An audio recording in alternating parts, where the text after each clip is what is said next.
Before the walls of Troy rose in the morning light, before the ships blackened the sea like crows descending upon a golden corpse, there was a silence, thick and warm, where men still believed they were alone in their decisions. But Olympus remembered, and the gods stirred. It begins not with a sword, but with a quarrel. Not on the battlefield, but in the breathless hush of a camp, where the scent of bronze and roasted lamb lingers in the salted wind. 1,000 ships had long since landed on Trojan sands, but the true war, the one that would unravel princes and test the pride of kings, had not yet begun. In this hush, Achilles, son of the sea nymph Thetis, still stood untarnished, his rage not yet awakened, his fate not yet sealed in golden flame. He was young, divine-blooded, and distant. He moved like a lion pacing beneath a veil of prophecy, unconcerned with the barking of lesser men. But the gods, they were watching, and they were not patient. The call to war was not a trumpet. It was an insult. Agamemnon, king of men, self-crowned high lord of the Achaeans, took what was not his. In a moment of selfish pride, he reached for Briseis. A woman, yes, but more than that. The prize of Achilles, the echo of his honor, the fragile thread of his restraint. And in taking her, he lit the wick of ruin. Achilles, burning with the slow fury of gods long chained by mortal ceremony, withdrew. Not from the war, no, not yet, but from the illusion of allegiance. The Greeks, he decided, could burn. Let them beg. Let them learn what war is without him. So he sat by the ships, a godling among men. And the world shifted. From Olympus, Zeus watched with a thunderous stillness. Hera whispered vengeance. Athena, born from his skull in the chaos of thought, weighed fates like stones in her immortal hand. Aphrodite smiled through blood. And far above them all, fate, not a god, but the mother of them, kept her silence. The Iliad does not begin with Helen, though men would blame her. Nor does it begin with Paris, though his arrow would end a legend. It begins with a quarrel between pride and pride, ego and ego, god and demigod, and the slow understanding that no war is ever truly fought for the reasons we name. The sea remembers first.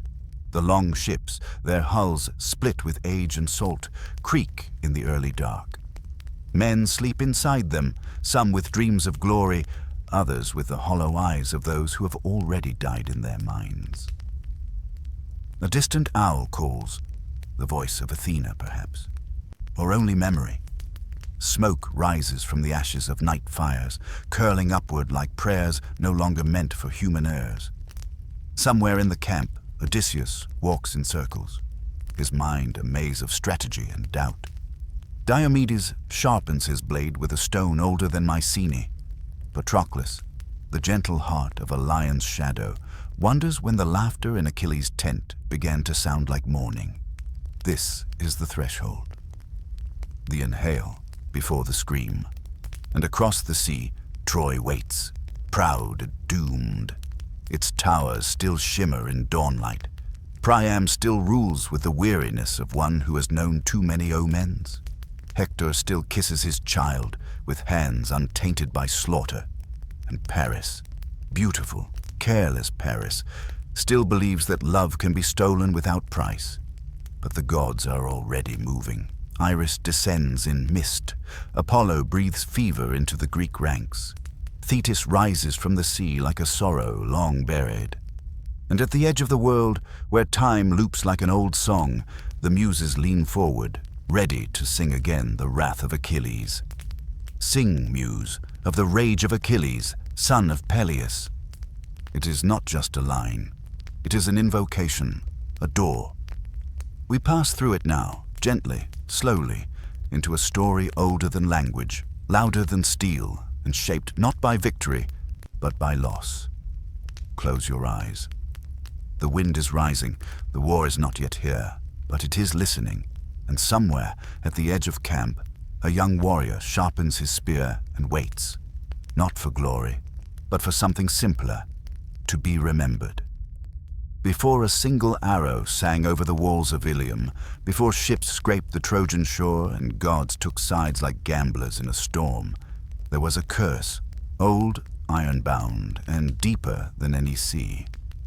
The war we know as the Iliad did not begin with Helen's face or Paris's desire.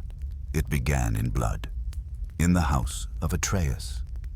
To understand the wrath of Achilles, one must first walk through the ruined halls of his commander's lineage, through banquet rooms still soaked in ancestral murder, through a family where power came not from honor, but from the quiet hunger of betrayal. This is the house of Atreus, a palace not built but fanged into the earth. The tale begins with Tantalus, favored by the gods, seated at their table. Mortal, yes, but gifted. Yet what is divine favor to a man who wants more? Tantalus, prideful beyond his flesh, fed his own son to the gods to test their omniscience.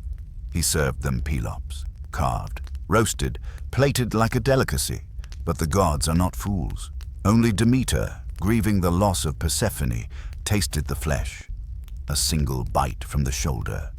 The others recoiled in horror, and for this unthinkable sin, Tantalus was cast down, not merely into death, but into torment, a pool of water that fled his thirst, fruit that danced just beyond reach.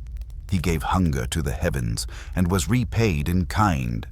But Pelops was restored, flesh reassembled by divine hands, ivory replacing the shoulder that Demeter had consumed.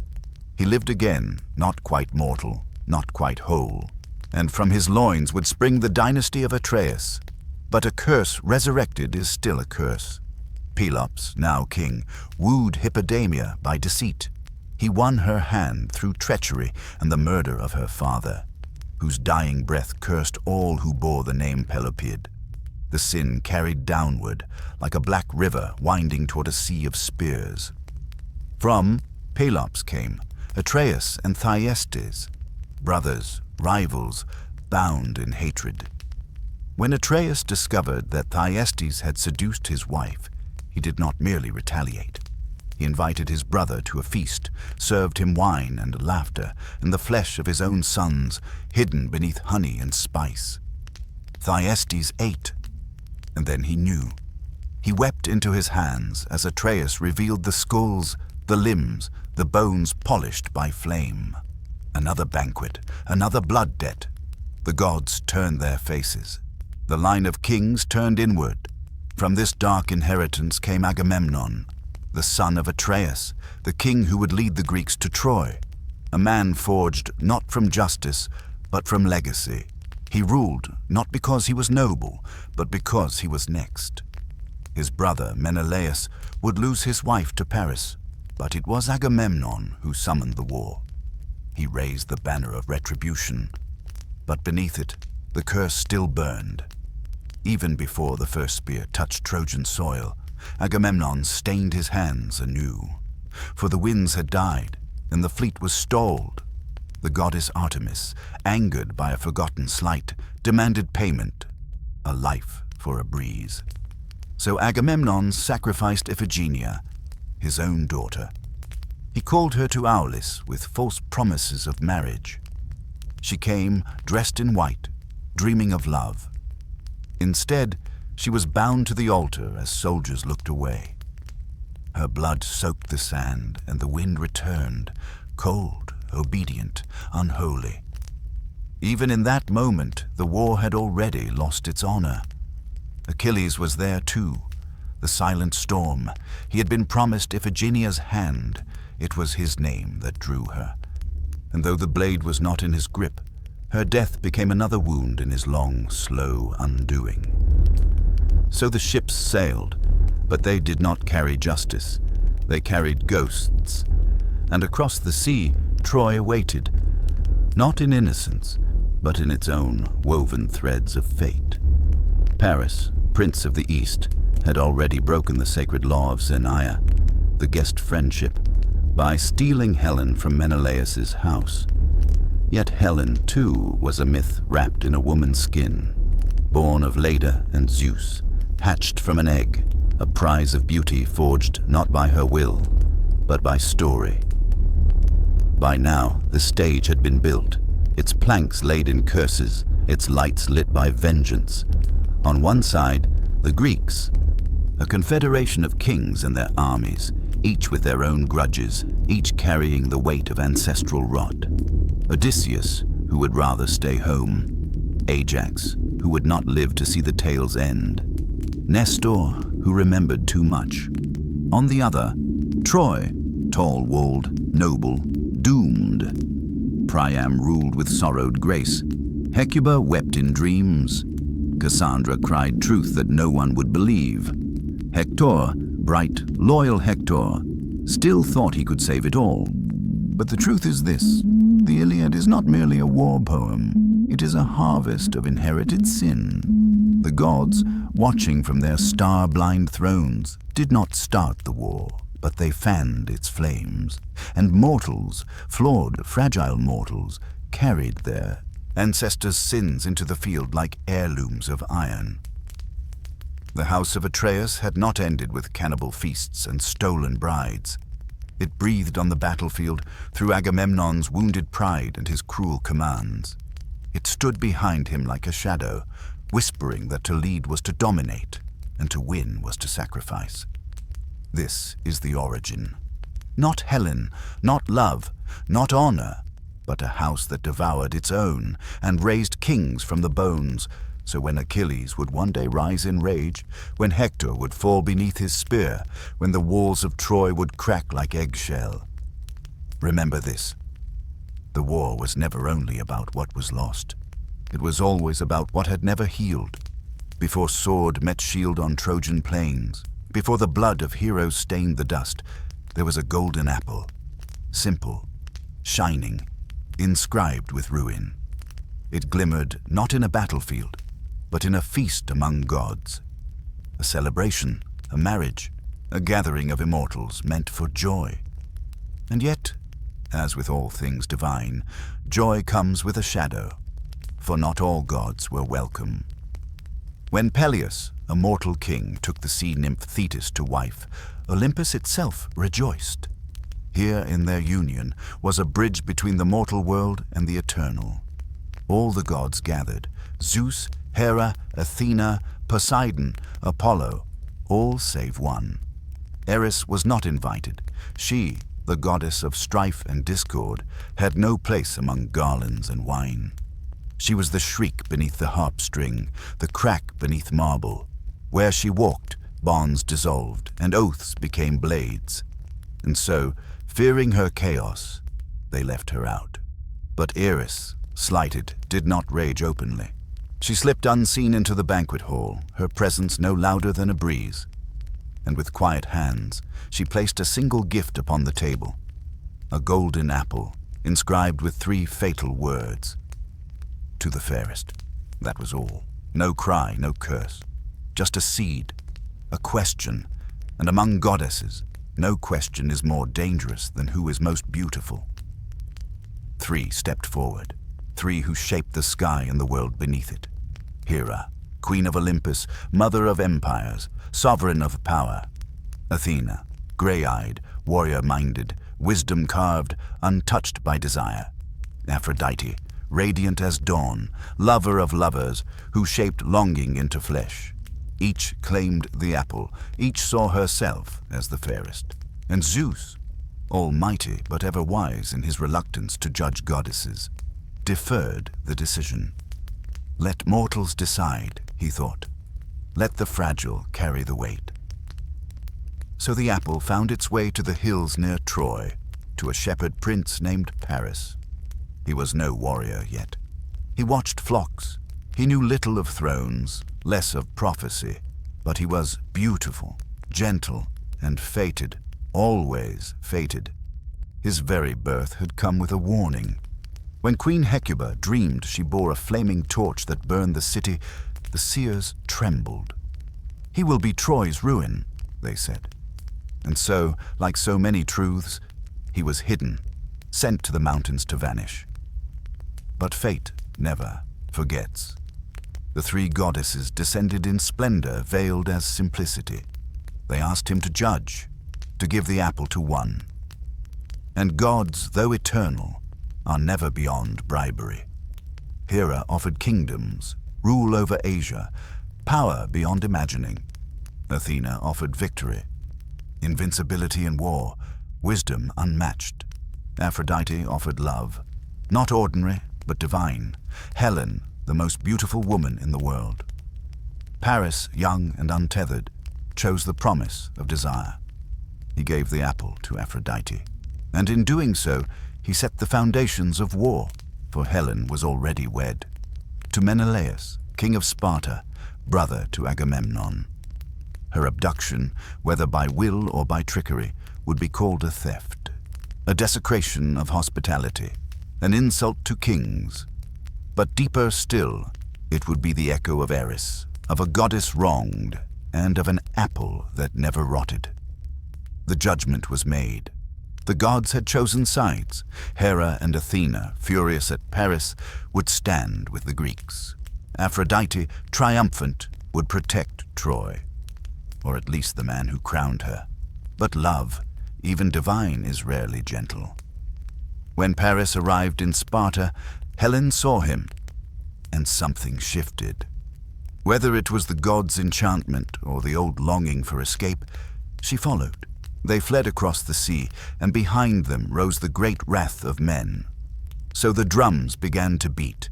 So oaths, once made in youthful pride, were called upon. For when Helen was married, the Greek kings had sworn to protect her, or more truly, to protect the peace. Now, with her stolen, the summons went out, and Agamemnon answered. But this was no mere rescue. This was pride wearing the mask of honor. This was the old curse of Atreus taking root once more. Agamemnon did not raise his fleet out of grief. He raised it for dominion, to lead, to conquer, to wield vengeance like a scepter. And the gods, watching, smiled their terrible smiles. This was the game they preferred. Mortals dancing beneath thunder, cities falling like sandcastles beneath tide. Achilles, too, was called. Thetis, his mother, wept, for she knew. She had dipped him in the river Styx as a child, held by the heel, hoping to armor him against fate. But nothing is proof against prophecy. The war would make him immortal, but only in death. Still he went, drawn not by Agamemnon's call, but by the scent of legend. Odysseus was dragged from his plough. Ajax hefted his shield. Nestor gathered his sons. The sea bloomed black with sails, all from an apple, all from a whisper of beauty turned to blood. This is how myths move, not with sudden thunder, but with slow turns of pride and longing. One apple, one choice, one prince watching flocks, who did not yet know that he carried fire in his hands. And now the apple rolls across the earth, down to the shores of Troy, where walls will rise, then fall, and love, that shimmering lie, will wear a crown of ash. The sea had never held so many names. It heaved and groaned beneath the weight of oath, remembered, of ambition unspoken, of kings summoned not by love, but by memory, of what was sworn and what must now be done. Across the wine-dark water came a fleet that blotted the horizon, 1,000 black ships rising like blades against the morning light. They came not as pilgrims nor as rescuers, but as storm, each mast a prayer, each sail a promise, each hull carved from a homeland left behind. And on the prows of those ships, the kings of Greece stood tall, not as comrades, but as wolves in uneasy alliance. Agamemnon, high king of Mycenae, wore his pride like iron, heavy and bright, unforgiving. He held the command, but not the hearts of men. Menelaus, red-haired and humiliated, dreamed not of Helen, but of honor shattered. He came to reclaim not a wife, but the dignity she had carried off. Odysseus, clever-eyed, regretted every mile of sea. He had feigned madness to avoid this war, sowing salt into his own fields. But the gods saw through him. And so here he stood, armor-bound, already thinking of how the end might be rewritten. Ajax the Greater, broad as a tower, was built for siege, not subtlety. Nestor, old as dusk, came with memories deeper than swords. And Achilles, youngest, brightest, most dangerous, stood apart, golden and unyielding, his destiny still coiled like a serpent at his feet. They arrived at Troy not in silence, but in thunder. But Troy did not crumble. Its walls, built by gods, Poseidon and Apollo in an age before memory, stood tall and unbothered, as if daring the Greeks to try their spears against stone and time. Priam, king of Troy, received them not with fear, but sorrow. He had seen the omens. His city, noble and beloved, would be blood-soaked before this tale was done. Still, he did not yield. For what father does when his son stands behind him? Hector, firstborn and brightest, shouldered his city like Atlas shouldered sky. Paris, beloved and accursed, stood beside him, his crime still soft on his lips. Andromache, wife to Hector, prayed not for glory, but for the war never to breach the gates. Cassandra, daughter of prophecy, tore at her own hair, screaming visions that no ear would believe. And Helen watched from the towers, draped in silks that felt more like chains. The siege began not as one great battle, but as a long, slow drowning. 9 years passed, 9 summers burned the plains, 9 winters hardened the camp, and still the walls of Troy held. There were raids, skirmishes, spoils taken and lost again. Cities near Troy fell, one by one, swallowed by the Greek machine. But Troy itself, proud Ilium, remained untouched. In the dust between the walls and the sea, the Greeks built a second world, a camp of wooden huts and rising tensions. They hunted, fought, feasted, quarreled. They were not gods, and the days made them more human than ever. Achilles, lion-hearted and untamed, grew restless. Glory was promised, but time dulls even the sharpest desire. He took cities, claimed prizes, among them Briseis, a woman of beauty and sorrow, but he did not break Troy. His fame grew, but so did his bitterness. For though he was the war's brightest blade, he was not its hand. Agamemnon ruled from his tent, heavy with command, but light with understanding. His leadership wore thin. He demanded obedience, but gave no warmth. Men followed him not out of love, but out of necessity. The gods whispered, but he did not listen. Odysseus devised, plotted, soothed. He spoke to both kings and common men, a weaver of words amid a world of wounds. Ajax won glory with sheer might, unmatched save for one, Achilles. Diomedes battled like fire, second only to the greatest. Nestor counseled as memory incarnate, recalling wars that no longer had names. And the gods played both sides. Athena guided Greek blades, her wisdom cold and precise. Hera seethed against Troy for the insult paid to her beauty. Aphrodite shielded Paris, whose hand she had favored, no matter the ruin it brought. Apollo favored Troy and sent plagues when his priest was wronged. Zeus watched from on high, pretending detachment, yet letting fate move as it always does, forward and downward. So the war dragged on, not in triumph, but in weariness. Heroes died, some named, many forgotten. Skulls cracked open like pomegranates, red spilling on soil that had once known only olive and grain. The plains turned sacred with sacrifice, rivers ran fat with armor, and still the walls held. 9 years, and not a single stone breached. The Greeks began to fray. Their unity, once sewn tight by shared cause, began to unravel. Whispers passed through the camp like fever. Why are we here? Whose war is this? Helen, after all, still stood behind her walls, still walked her garden paths, and each season seemed to bloom around her as if the gods would not let her age. But war, though made of banners and bronze, is not sustained by reason. It feeds on pride, on wounded men, on restless kings who cannot return home empty-handed. Too much had been given. Too many burned their ships at Troy's shore, not in act, but in spirit. They could not go back. Not yet. Not without blood enough to baptize the cost. And so the siege endured, not as a clash of titans, but as a slow, grinding ritual, a holy attrition. Some prayed for a final battle.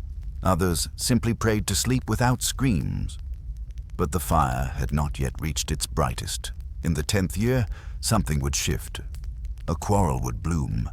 Pride would meet pride, and the wrath of Achilles, long coiled, long silent, would rise like a storm never before seen upon the earth.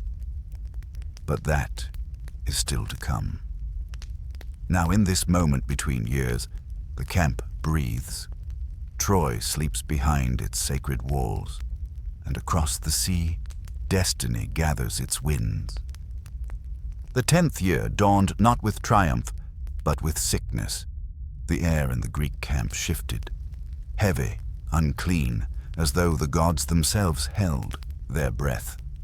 The breeze from the sea no longer carried salt and foam, but the scent of rot. Men coughed blood into the soil. Livestock fell. Fires were lit to purify the air, but nothing cleansed the fever. No spear could kill it. No shield could guard against it. They did not know at first that it was Apollo. The sun god did not shout. He did not ride his chariot with fury across the heavens. He descended in silence, a god of light become a god of death. His silver bow, unstrung for a decade, was raised once more, and each arrow loosed struck no heart, but breath. No breastplate could deflect plague. Why? Because a priest had begged and been scorned. Chryses, old and humble, came to the Greek camp with gold and olive branches. He was father to Chryseis, a girl taken by Agamemnon as war prize in the sack of a nearby city. The priest bowed low. He offered ransom. He asked only for his daughter's return. But Agamemnon, swollen with pride, rejected him, laughed, drove him away. Chryses, wounded not by sword but by shame, walked to the shore and lifted his hands to the sky. And Apollo heard. He came down from Olympus, cloaked not in radiance but in vengeance. For 9 days his arrows fell, unseen but deadly. The dogs died first, then the men. At last the camp could bear no more. Achilles, whose temper slept just beneath his skin, called a council. He did not seek peace. He sought truth. What god had been offended? What wrong had lit this fire? The seer Calchas, pale with fear, spoke. It is the son of Atreus who wronged Apollo. The girl must be returned, without ransom, with repentance. A silence followed. Then Agamemnon, proud, bruised, bound by his own vanity, lashed out. He would return the girl, yes, but not without spite. If he must lose his prize, he would take another in return. Briseis, Achilles' own. Achilles, who had never bowed, who had sacked cities, who had made the rivers run red with Trojan blood, was to be dishonored, stripped not of glory, but of dignity. A woman, yes, but more than that. She was the symbol of his valor, the gift for deeds done, the echo of victories unshared. He rose in fury. The camp fell still. For a moment, it seemed the hero would draw his blade not against Trojans, but against his own king. And perhaps, had not Athena intervened, he would have. She descended unseen, caught his arm in silence, and whispered of patience, of destiny still unfolding. Blood would be spilled soon enough, she said. So Achilles did not strike. But he withdrew, from the battlefield, from the war, from honor itself. He returned to his tent. He spoke no more in councils. He took no part in raids. He watched the tide of war from a distance, and the Greeks, in his absence, began to falter. His wrath did not burn hot. It froze, and in that silence, the shape of the war changed. Agamemnon, blind to his own mistake, could not see that he had wounded not a man, but the very spirit of the Greek host. For without Achilles, their brightest sword had dulled, and the gods, watching from above, began to lean more heavily toward Troy. Men spoke in whispers of the shame that their greatest warrior had been slighted, that the high king had become small in spirit, that their oaths to each other cracked as easily as shields under chariot wheels. The plague ended when the girl was returned, but the rot remained. This, then, was the turning, not of blade, but of pride. A quarrel more lethal than 10 years of siege. It was not spears that undid the Greeks. It was the wound between brothers, between king and warrior, between law and honor. And still in his tent, Achilles waited. Not idle. He sang songs of old heroes. He spoke to Patroclus, his friend, his brother in all but name. He wept for what had not yet been lost. He polished his armor, though he would not wear it. He listened to the sea. Thetis, his mother, came to him from the depths, pale, weeping, divine. She tried to soothe him, but even she could not erase the insult. Instead, she went to Olympus, to Zeus himself, and pleaded. "Let the Greeks suffer," she begged. "Let them see what Achilles was. Let them lose, until they remember." And Zeus, always balancing fate with favor, nodded. So the tide began to turn. The Trojans, once hemmed in behind their walls, began to rise. Hector led them like a storm breaking through a valley. Paris, though no warrior, rode with pride once more. The gates opened. The siege trembled. Achilles remained still.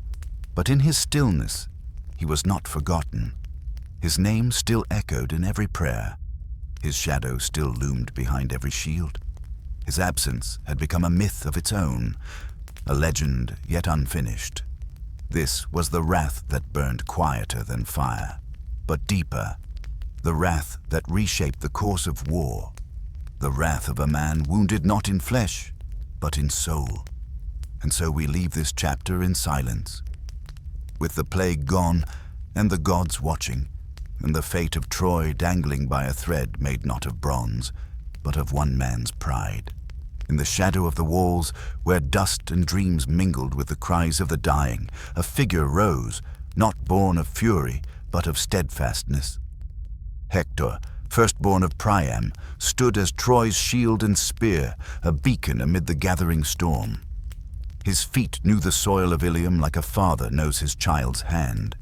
Each step was measured, each breath weighed with the gravity of a city's fate. The golden armor he bore gleamed not for vanity, but for the light it cast upon those who looked to him, an emblem of hope amid despair. The war had worn the Greeks thin. The absence of Achilles was a wound deeper than any spear could inflict. And so it was Hector who must rise, not just as a warrior, but as a leader shaped by sorrow and duty. He moved through his people like a quiet tide, lifting spirits and binding wounds, his voice a balm to the frightened, a command to the brave. His family waited within the walls. Andromache, his wife, a flame of tenderness amidst ruin. Their young son, Astyanax, too young to understand, but not spared from the shadow of war. Each glance they exchanged was a silent prayer, a hope for tomorrow. But Hector bore a heavier burden than mortal might could bear, the weight of destiny itself. The gods watched him with veiled interest. Apollo, his divine patron, lent strength to his arm and clarity to his mind. Yet even the gods could not fully shield him from the grim path ahead. Fate whispered through the rustling leaves, through the shifting sands, through the silence between the clashing of swords. The Greeks surged forward one day like a flood unleashed, battering the gates of Troy. The clangor of bronze on bronze filled the air, Arrows darkened the sky. The earth trembled beneath the feet of thousands. Yet it was Hector who stood fast at the breach, rallying the defenders with a voice both fierce and tender. "Do not falter," he called, "for this city is our mother. Its stones know our names, and its walls are built on the dreams of generations. We fight not for glory, but for home." His spear flashed like lightning, his shield was a wall, and his courage a fire that would not be quenched. With every battle fought and every enemy driven back, Hector's legend grew. Among his people, he was more than a warrior. He was a promise that Troy would endure. Even as the Greeks pressed closer, even as the long years weighed on the hearts of men, Hector remained a pillar, unmoving and unyielding. But even the strongest pillar bends beneath the storm. One evening, beneath a sky brushed with stars, Hector walked the city's ramparts. The air was cool, the distant fires flickering like memories. He thought of the past, of a time before the war, when laughter filled the streets, when children chased each other under olive trees heavy with fruit. He thought of Andromache, waiting in the quiet of their home, of the tender hands that wove hope into each day. He thought of their son, Astyanax, who would one day inherit this city's legacy, if the gods would allow it. And yet in his heart, a shadow stirred. For Hector knew that war is no tale of heroes alone. It is a story written in loss. He saw in dreams the faces of those who would fall, friend and foe alike. He heard the whisper of death not as a distant echo, but as a breath beside him. The weight of such knowledge made him human, and it was this humanity that endeared him to both his people and the gods.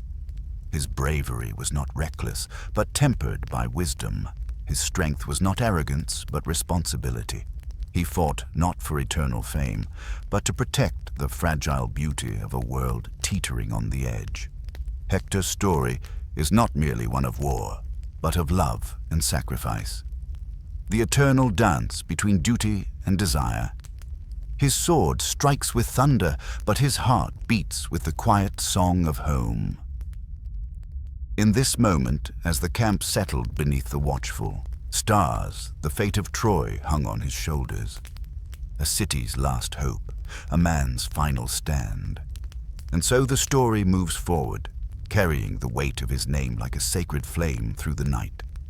The dust had barely settled from the plague and pride, and now the gods wove another thread into the vast tapestry of war, a thread thin and fragile, yet potent enough to ignite a clash of champions. Between the battered lines of Greek and Trojan, the air hung heavy with a stillness unlike the usual roar of battle. It was the calm before a storm of wills, a breath held in the silence of impending fate. Paris, the Prince of Troy, a figure shrouded in beauty and infamy, stepped forward. His frame was lean, not the hardened warrior shape of his brother Hector, but the grace of a youth touched by both mortal desire and divine caprice. The cause of this war was whispered in his name. A stolen bride, Helen, whose face had launched 1,000 ships and broken the fragile bonds of peace. Menelaus, king of Sparta and husband to Helen, stood opposite him. A man hardened by years of kingship and battle, his gaze was a furnace of anger and wounded honor. His spear was steady, his armor worn but resolute. This was no mere duel. It was a reckoning of pride, love, and betrayal. The armies drew back, the clashing swords falling silent, as if the gods themselves decreed this moment sacred. The duel was set beneath the watchful eyes of the immortals. Zeus, perched on his throne, weighed the fates. Athena, with her spear poised, looked down with calculation. Aphrodite, guardian of desire and ruin, stirred in quiet anticipation. Paris and Menelaus faced each other across the field, their breaths slow, the weight of history pressing on their shoulders. Words were spoken, formal, harsh, laden with the gravity of kings and the pain of men. Each proclaimed the justice of his cause, the right to claim Helen and honor. Then the weapons rose. Menelaus struck first, a thunderous blow aimed to end the war quickly. Paris parried, his movements less practiced but no less desperate.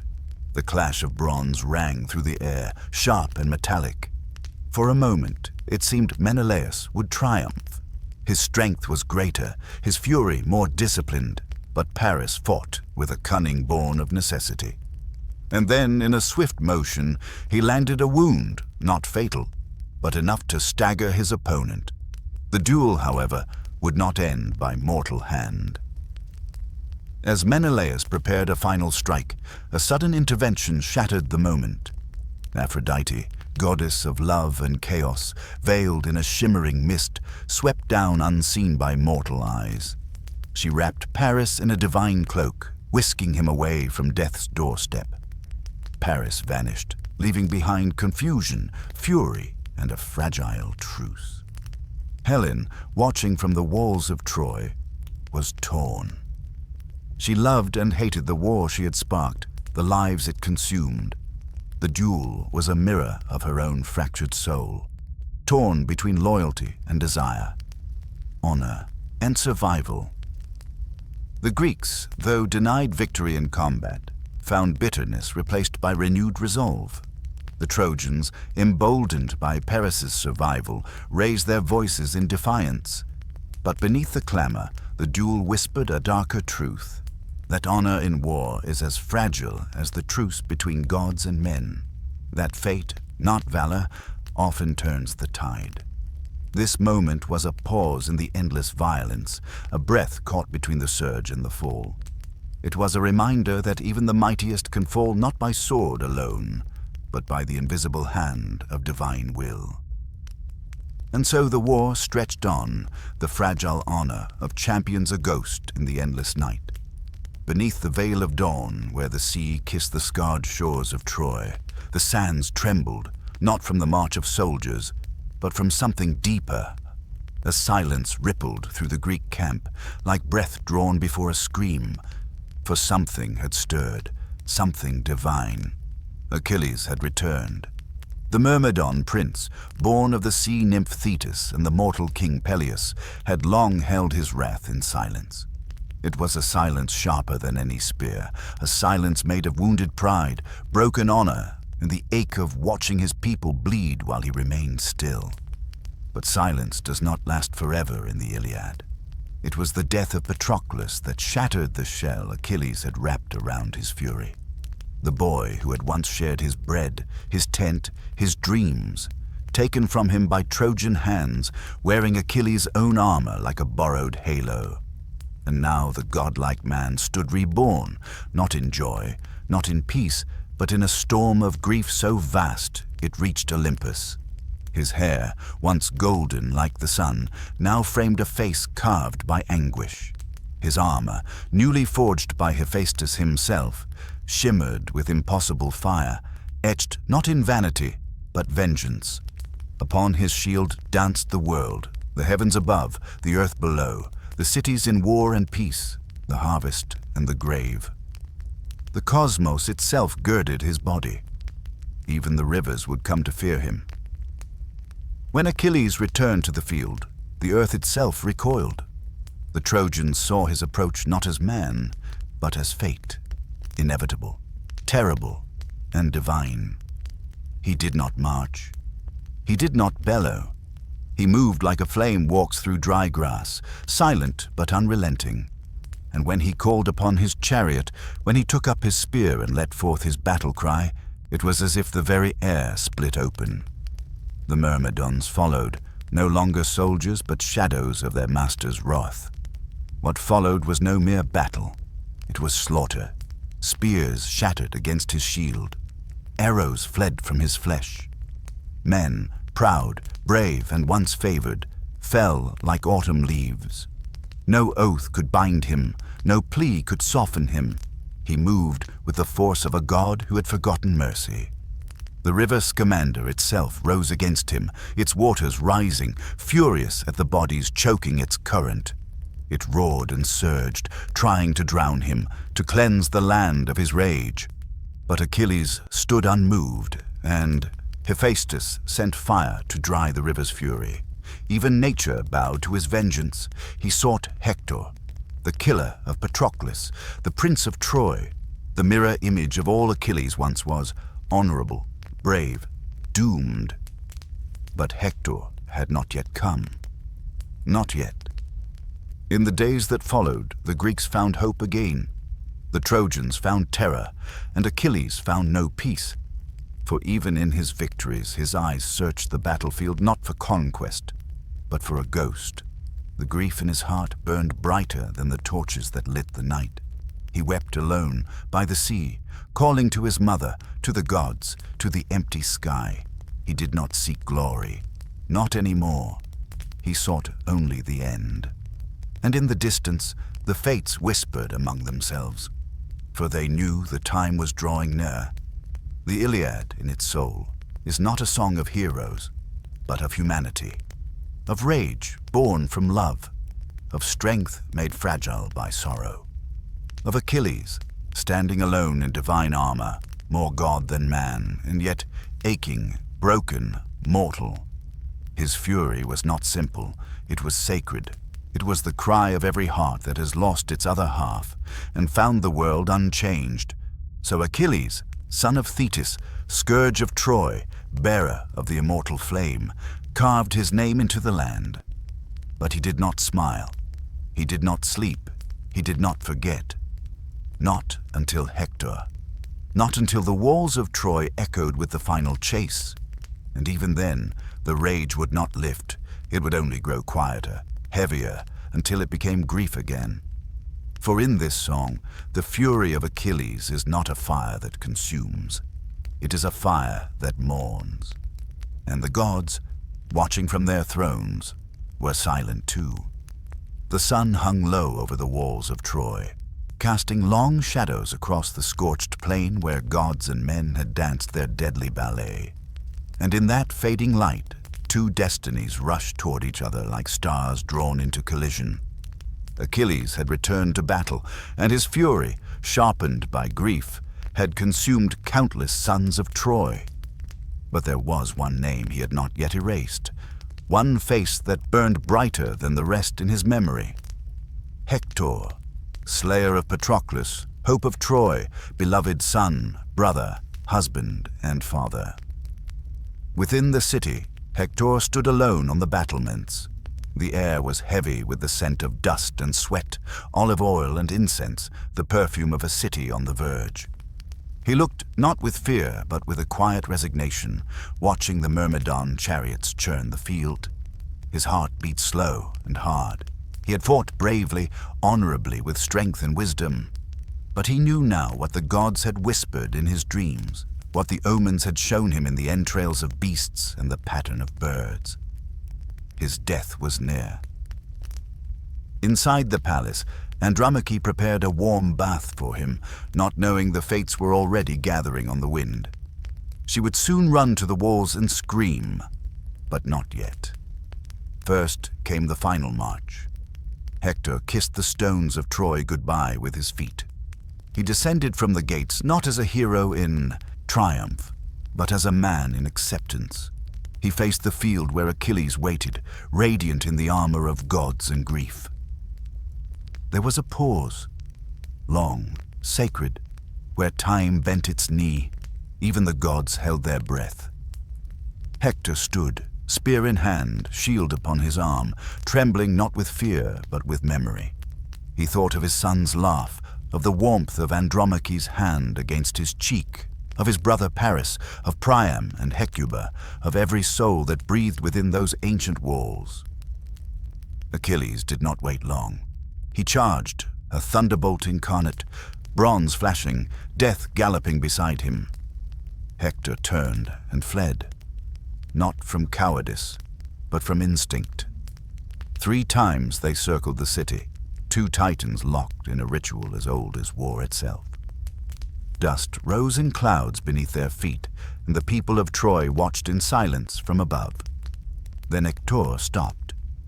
Athena, in disguise, had tricked him. He thought his brother stood beside him. He turned, and Achilles closed in. There, in the stillness, Hector accepted fate. He threw his spear. It missed. Achilles threw his, and it struck. Straight through the gap in Hector's armor, the divine spear pierced mortal flesh. The Prince of Troy fell to his knees, the breath leaving his lungs like a song fading into wind. He begged not for life, but for honor. "Let my body be returned," he whispered, "to Troy, to my parents. Let them bury me with dignity." But Achilles, still drowning in his grief, still blinded by rage, refused. He tied the broken body to his chariot by the heels, that proud, noble frame now dragging in the dust, and rode. Around the walls of Troy, he rode as the people screamed, as Priam tore his robes, as Andromache collapsed into sorrow, and the gods turned away.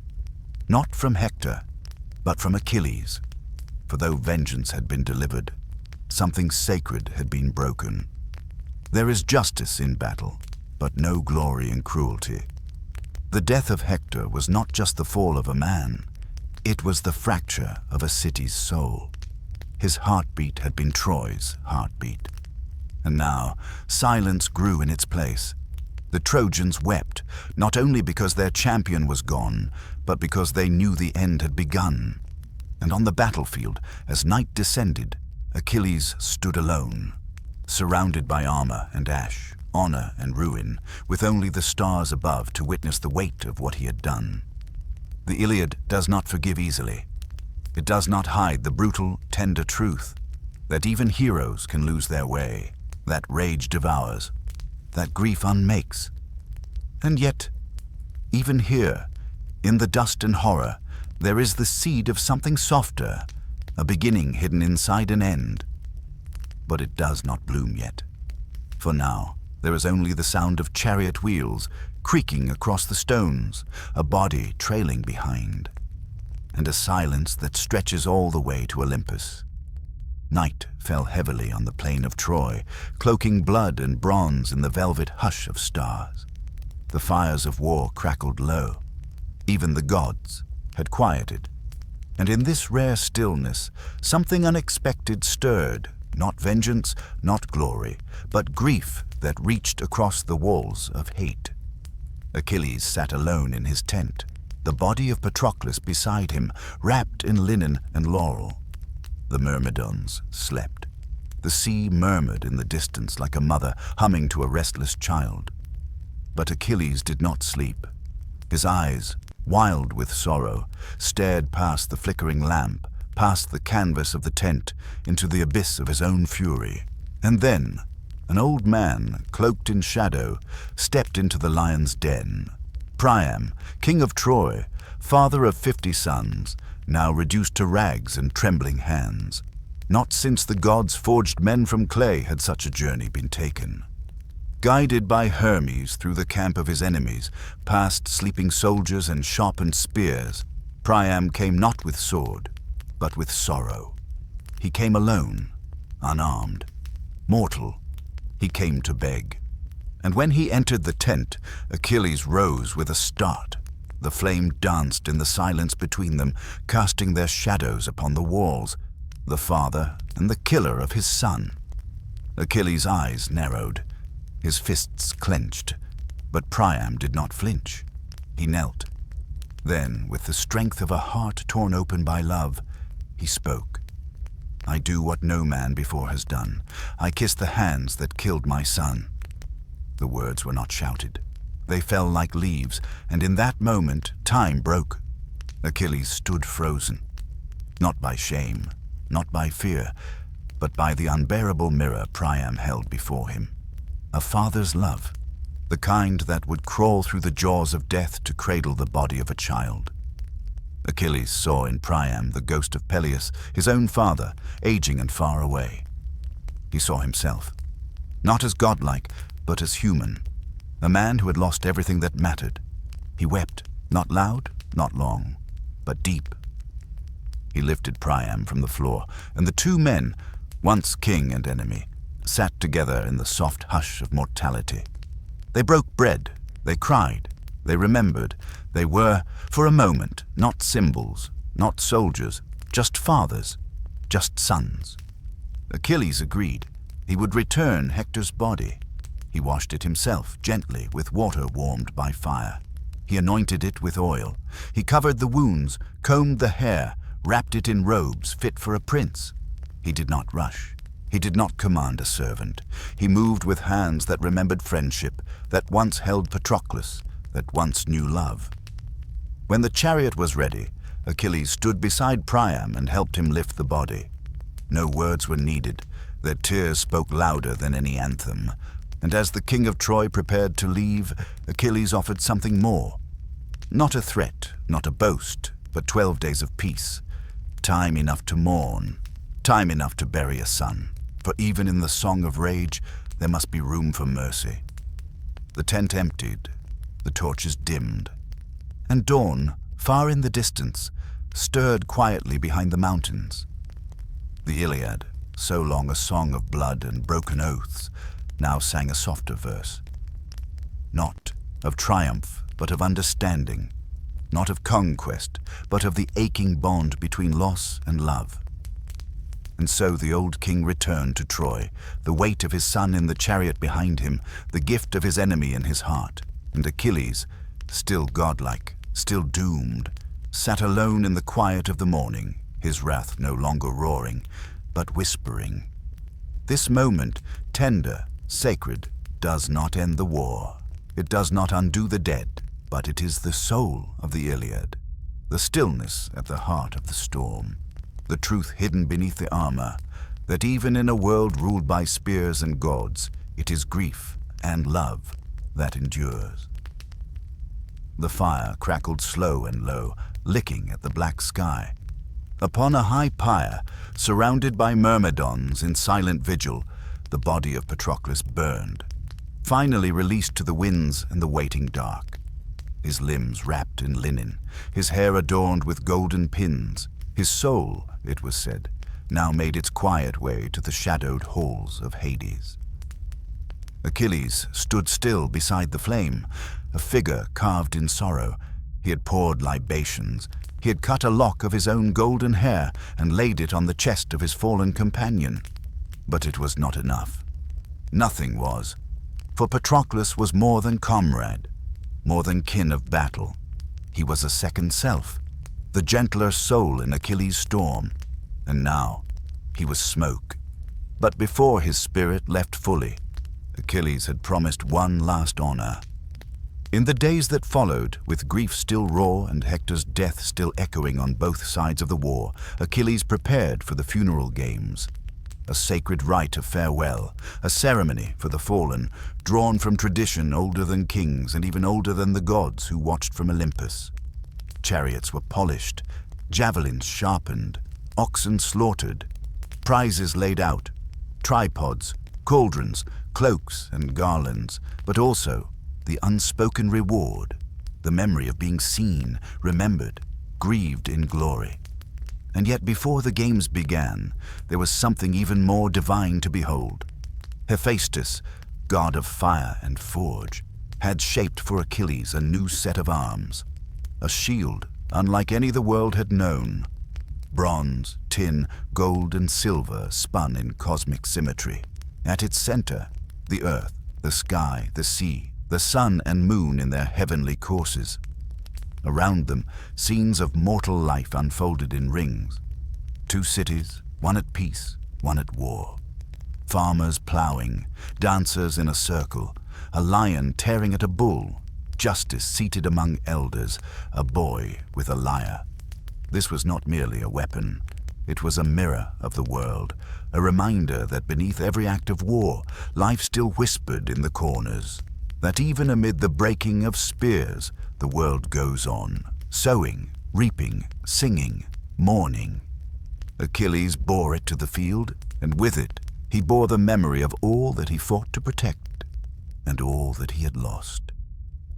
Then the funeral games began. The fastest chariots thundered across the plain, dust rising like incense. Men wrestled, boxed, raced with burning lungs and bare feet.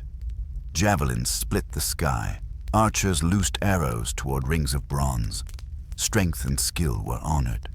Victors were crowned, but always, always, the air was tinged with sorrow.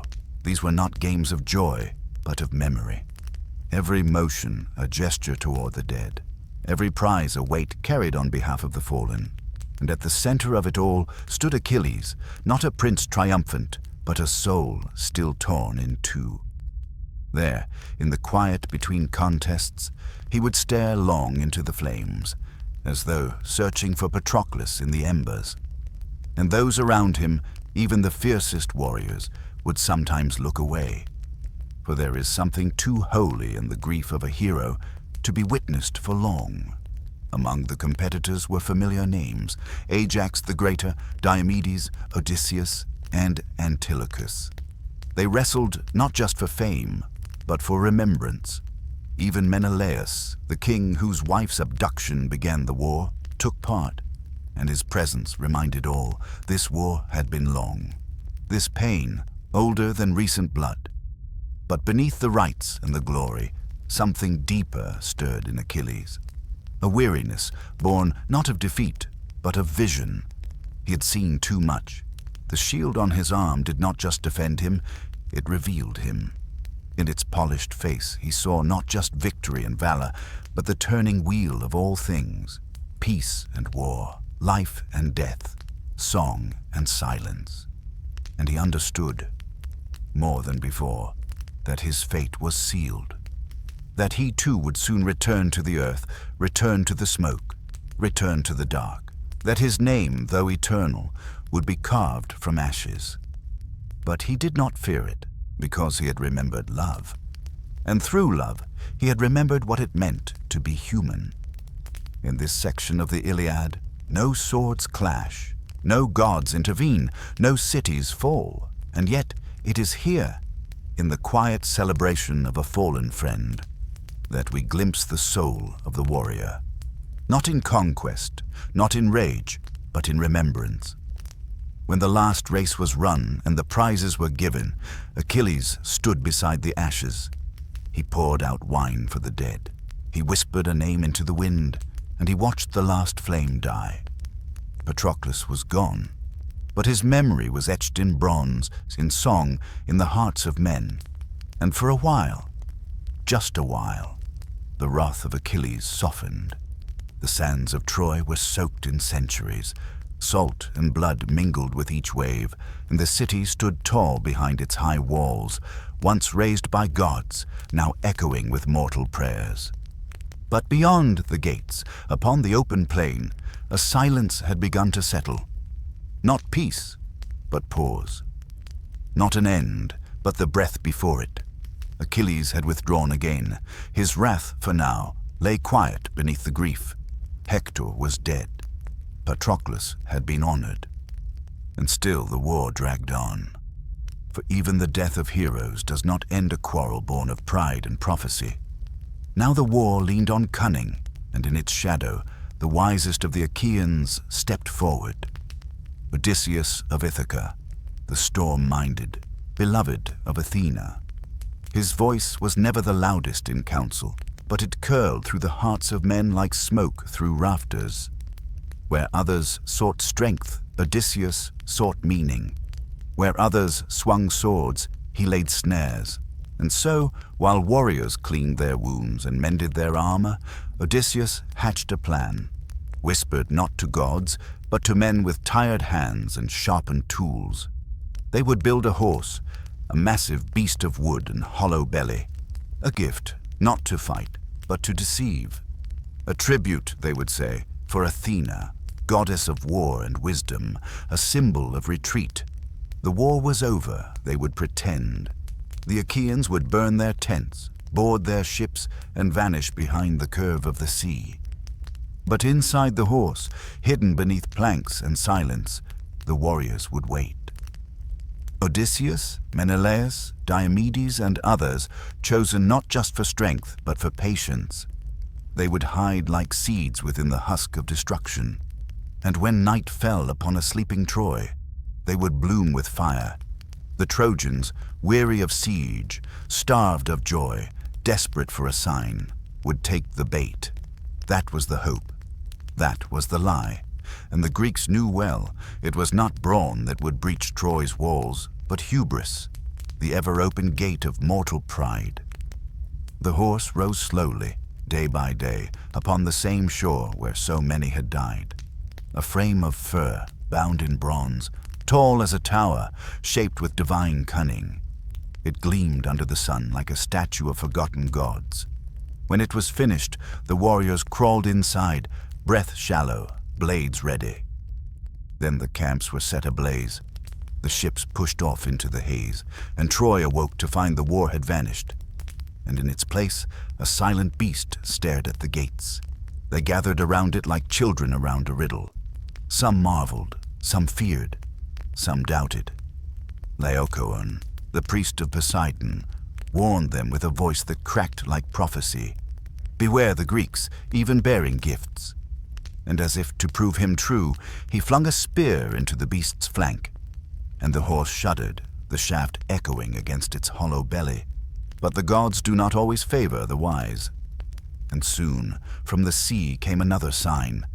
A stranger, a deserter, left behind by the Greeks, or so he claimed. His name was Sinon, and his tale was soaked in sorrow. He told of the Greeks' retreat, of Athena's anger, of the horse built to appease her wrath. He wept, he pleaded, he lied, beautifully. The Trojans, hungry for good omens, listened.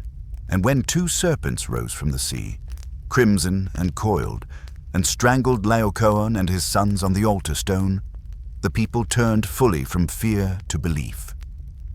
This was a sign, they cried. The gods demand the horse. The gods demand it enter Troy. And so they opened the gates. It took the full day and 1,000 hands to drag the beast inside. Children danced around it. Musicians played flutes. Priests blessed it with oils.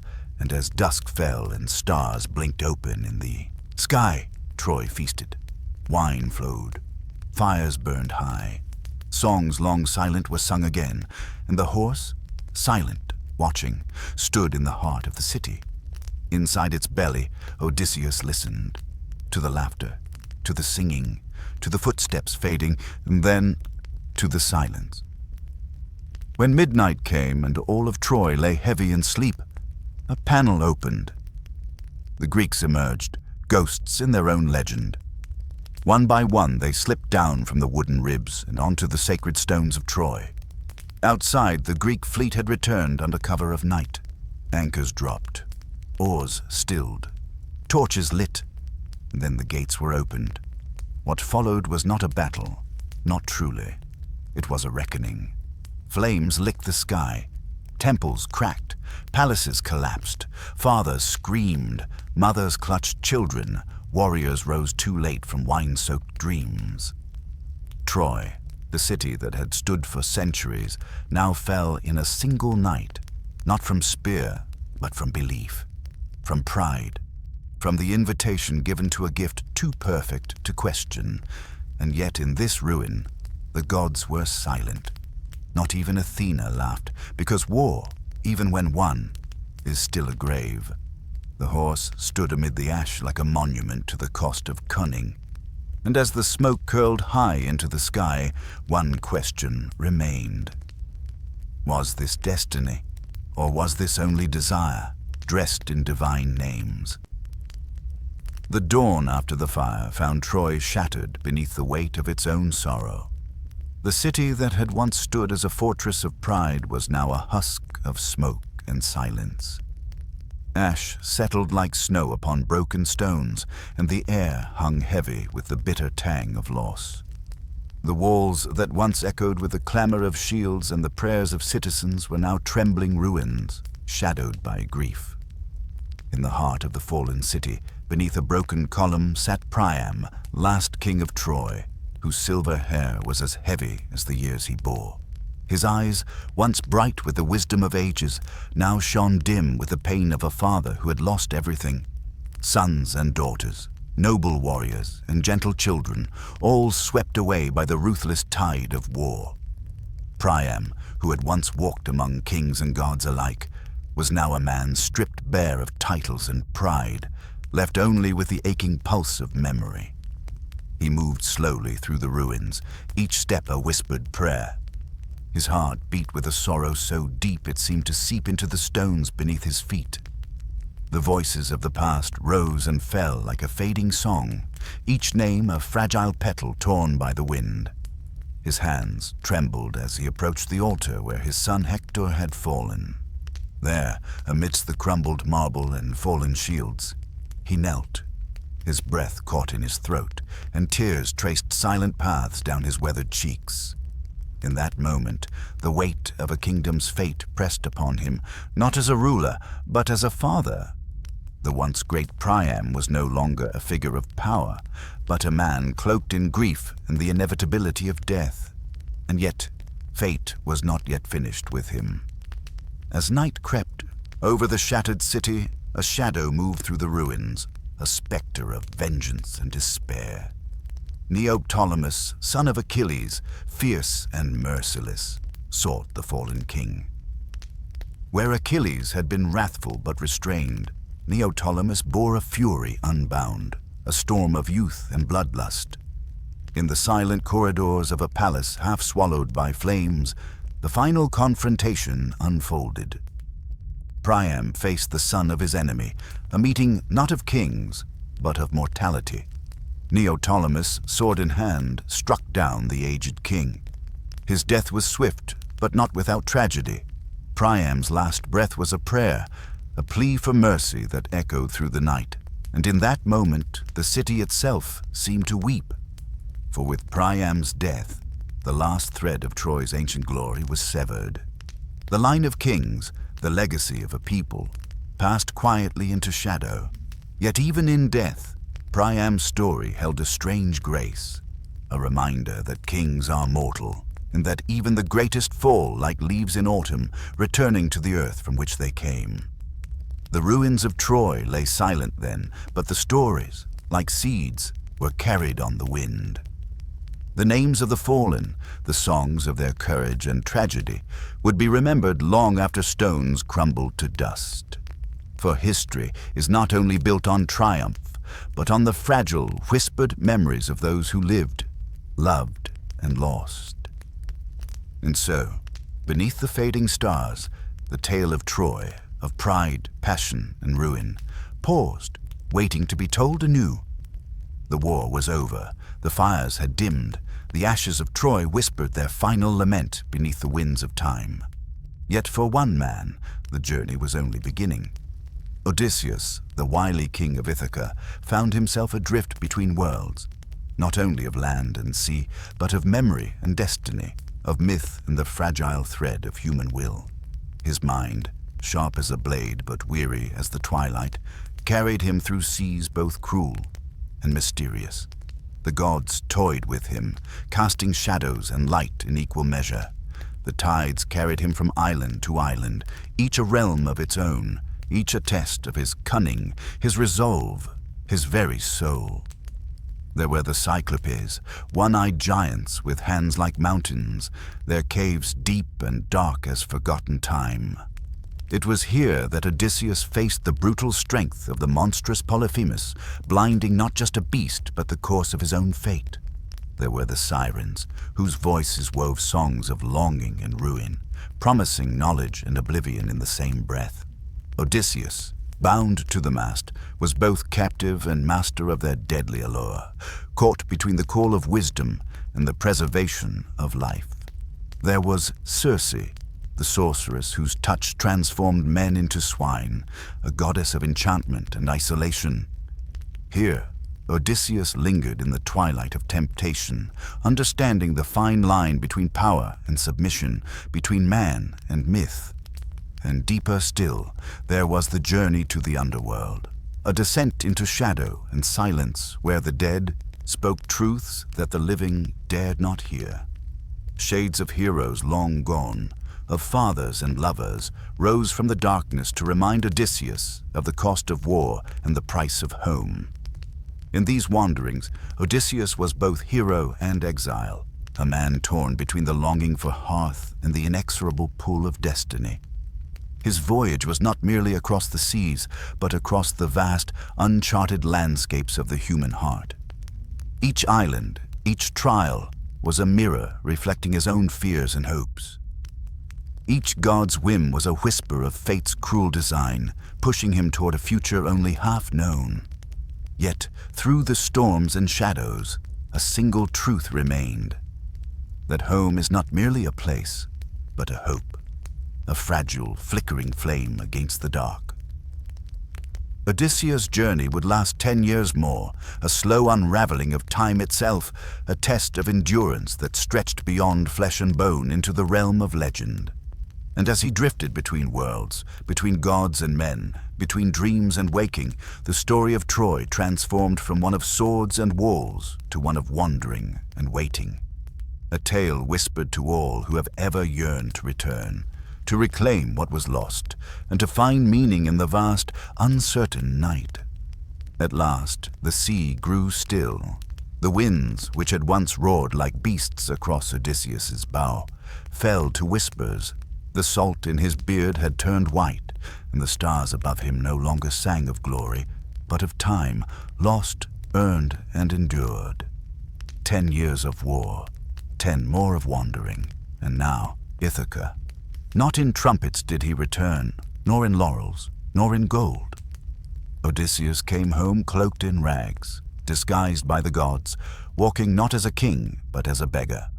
For home, true home, is not taken. It is reclaimed.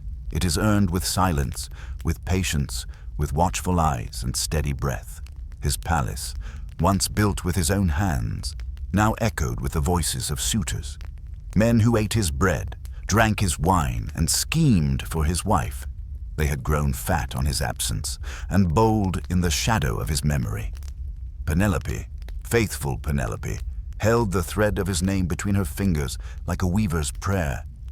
Each night she unraveled what she had woven by day, delaying the moment she must choose a new king. Her heart knew he lived, even when the world called her foolish. Her silence was not weakness, but prophecy.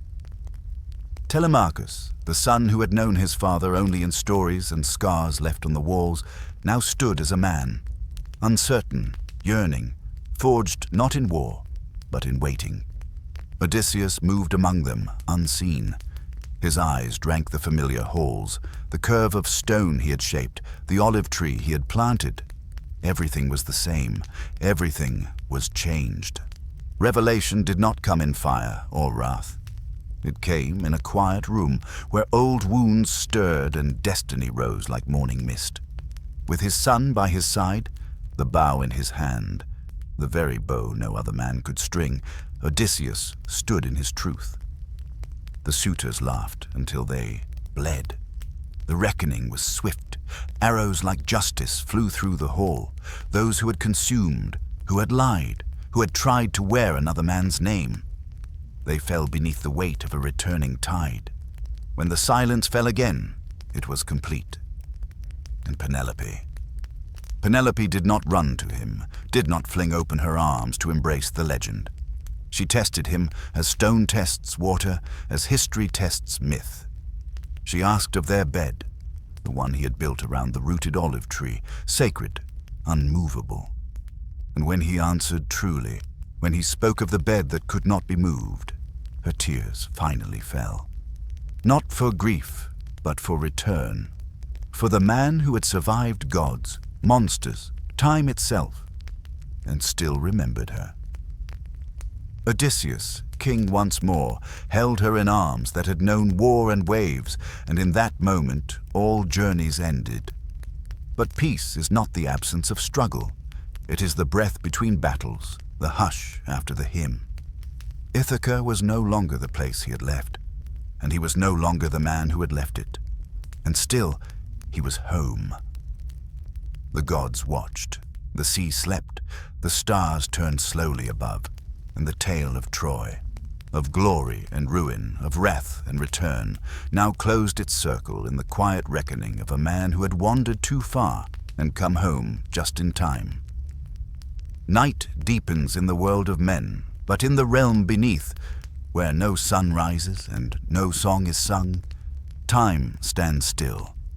This is the underworld, the house of shades, where memory becomes echo, and names are carried like wind over cold stone. No fire warms the dead, and no crown follows a king beneath the soil. It is here that Achilles waits. Not the Achilles of legend, not the golden son of Thetis, not the lion of the battlefield, not the wrath and thunder of the Achaeans. No, here he is only a ghost, a shadow of the man who once defied gods and fate alike. Odysseus, still living, still breathing, ventures down to this place on wings of prophecy and pain. Led by spells and sacrifice, he descends into the gloom, seeking wisdom. A hero speaks with the dead when the living no longer hold the answers. The path is dark, lined with whispers and half-forgotten dreams.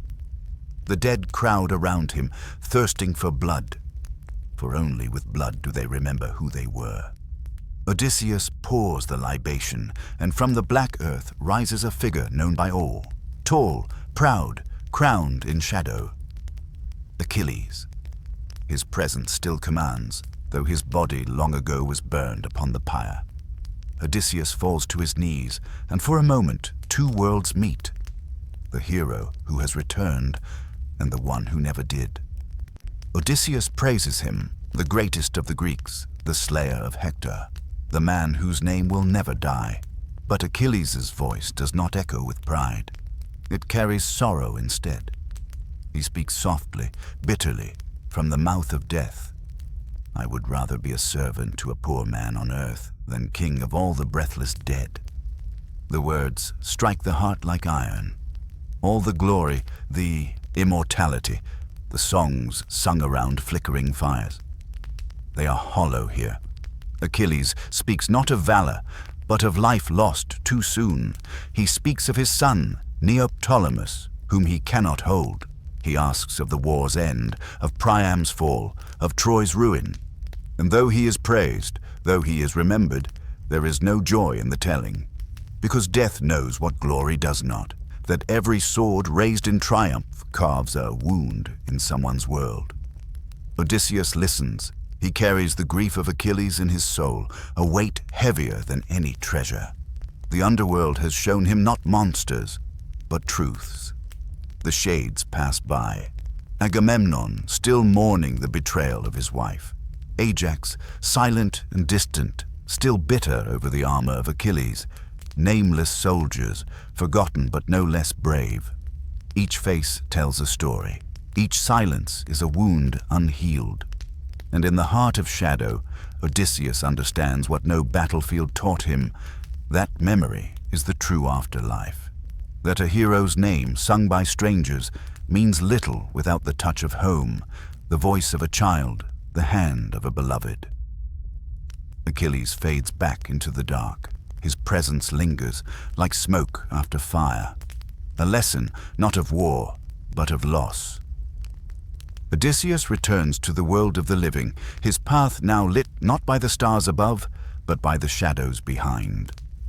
Troy did not fall in a single moment. It fell in echoes. In the hush before dawn, in the quiet betrayal hidden in wood and shadow, in the dreams of Priam, in the smoke curling from the sacred towers. The gods had turned their faces. Fate had drawn its final breath, and Troy, golden, defiant, beloved, stood on the edge of silence. The horse stood at the gates. A gift, they were told. A tribute left by the weary Greeks as they sailed away. A symbol of surrender, of peace, of closure. But peace had never spoken so softly. Laocoon, priest of Apollo, had warned them. He struck the wood with his spear and cried, "Beware the Greeks, even bearing gifts." But no one listened. And when sea serpents came and crushed him and his sons, the people whispered that he had offended the gods, and that the horse must indeed be holy. So the gates were opened, and Troy let death in with cheers. Pulled through the gates on sacred wheels, the horse stood among the ruins of the war, the bones of the fallen, the shattered altars, the crumbled walls where heroes had bled.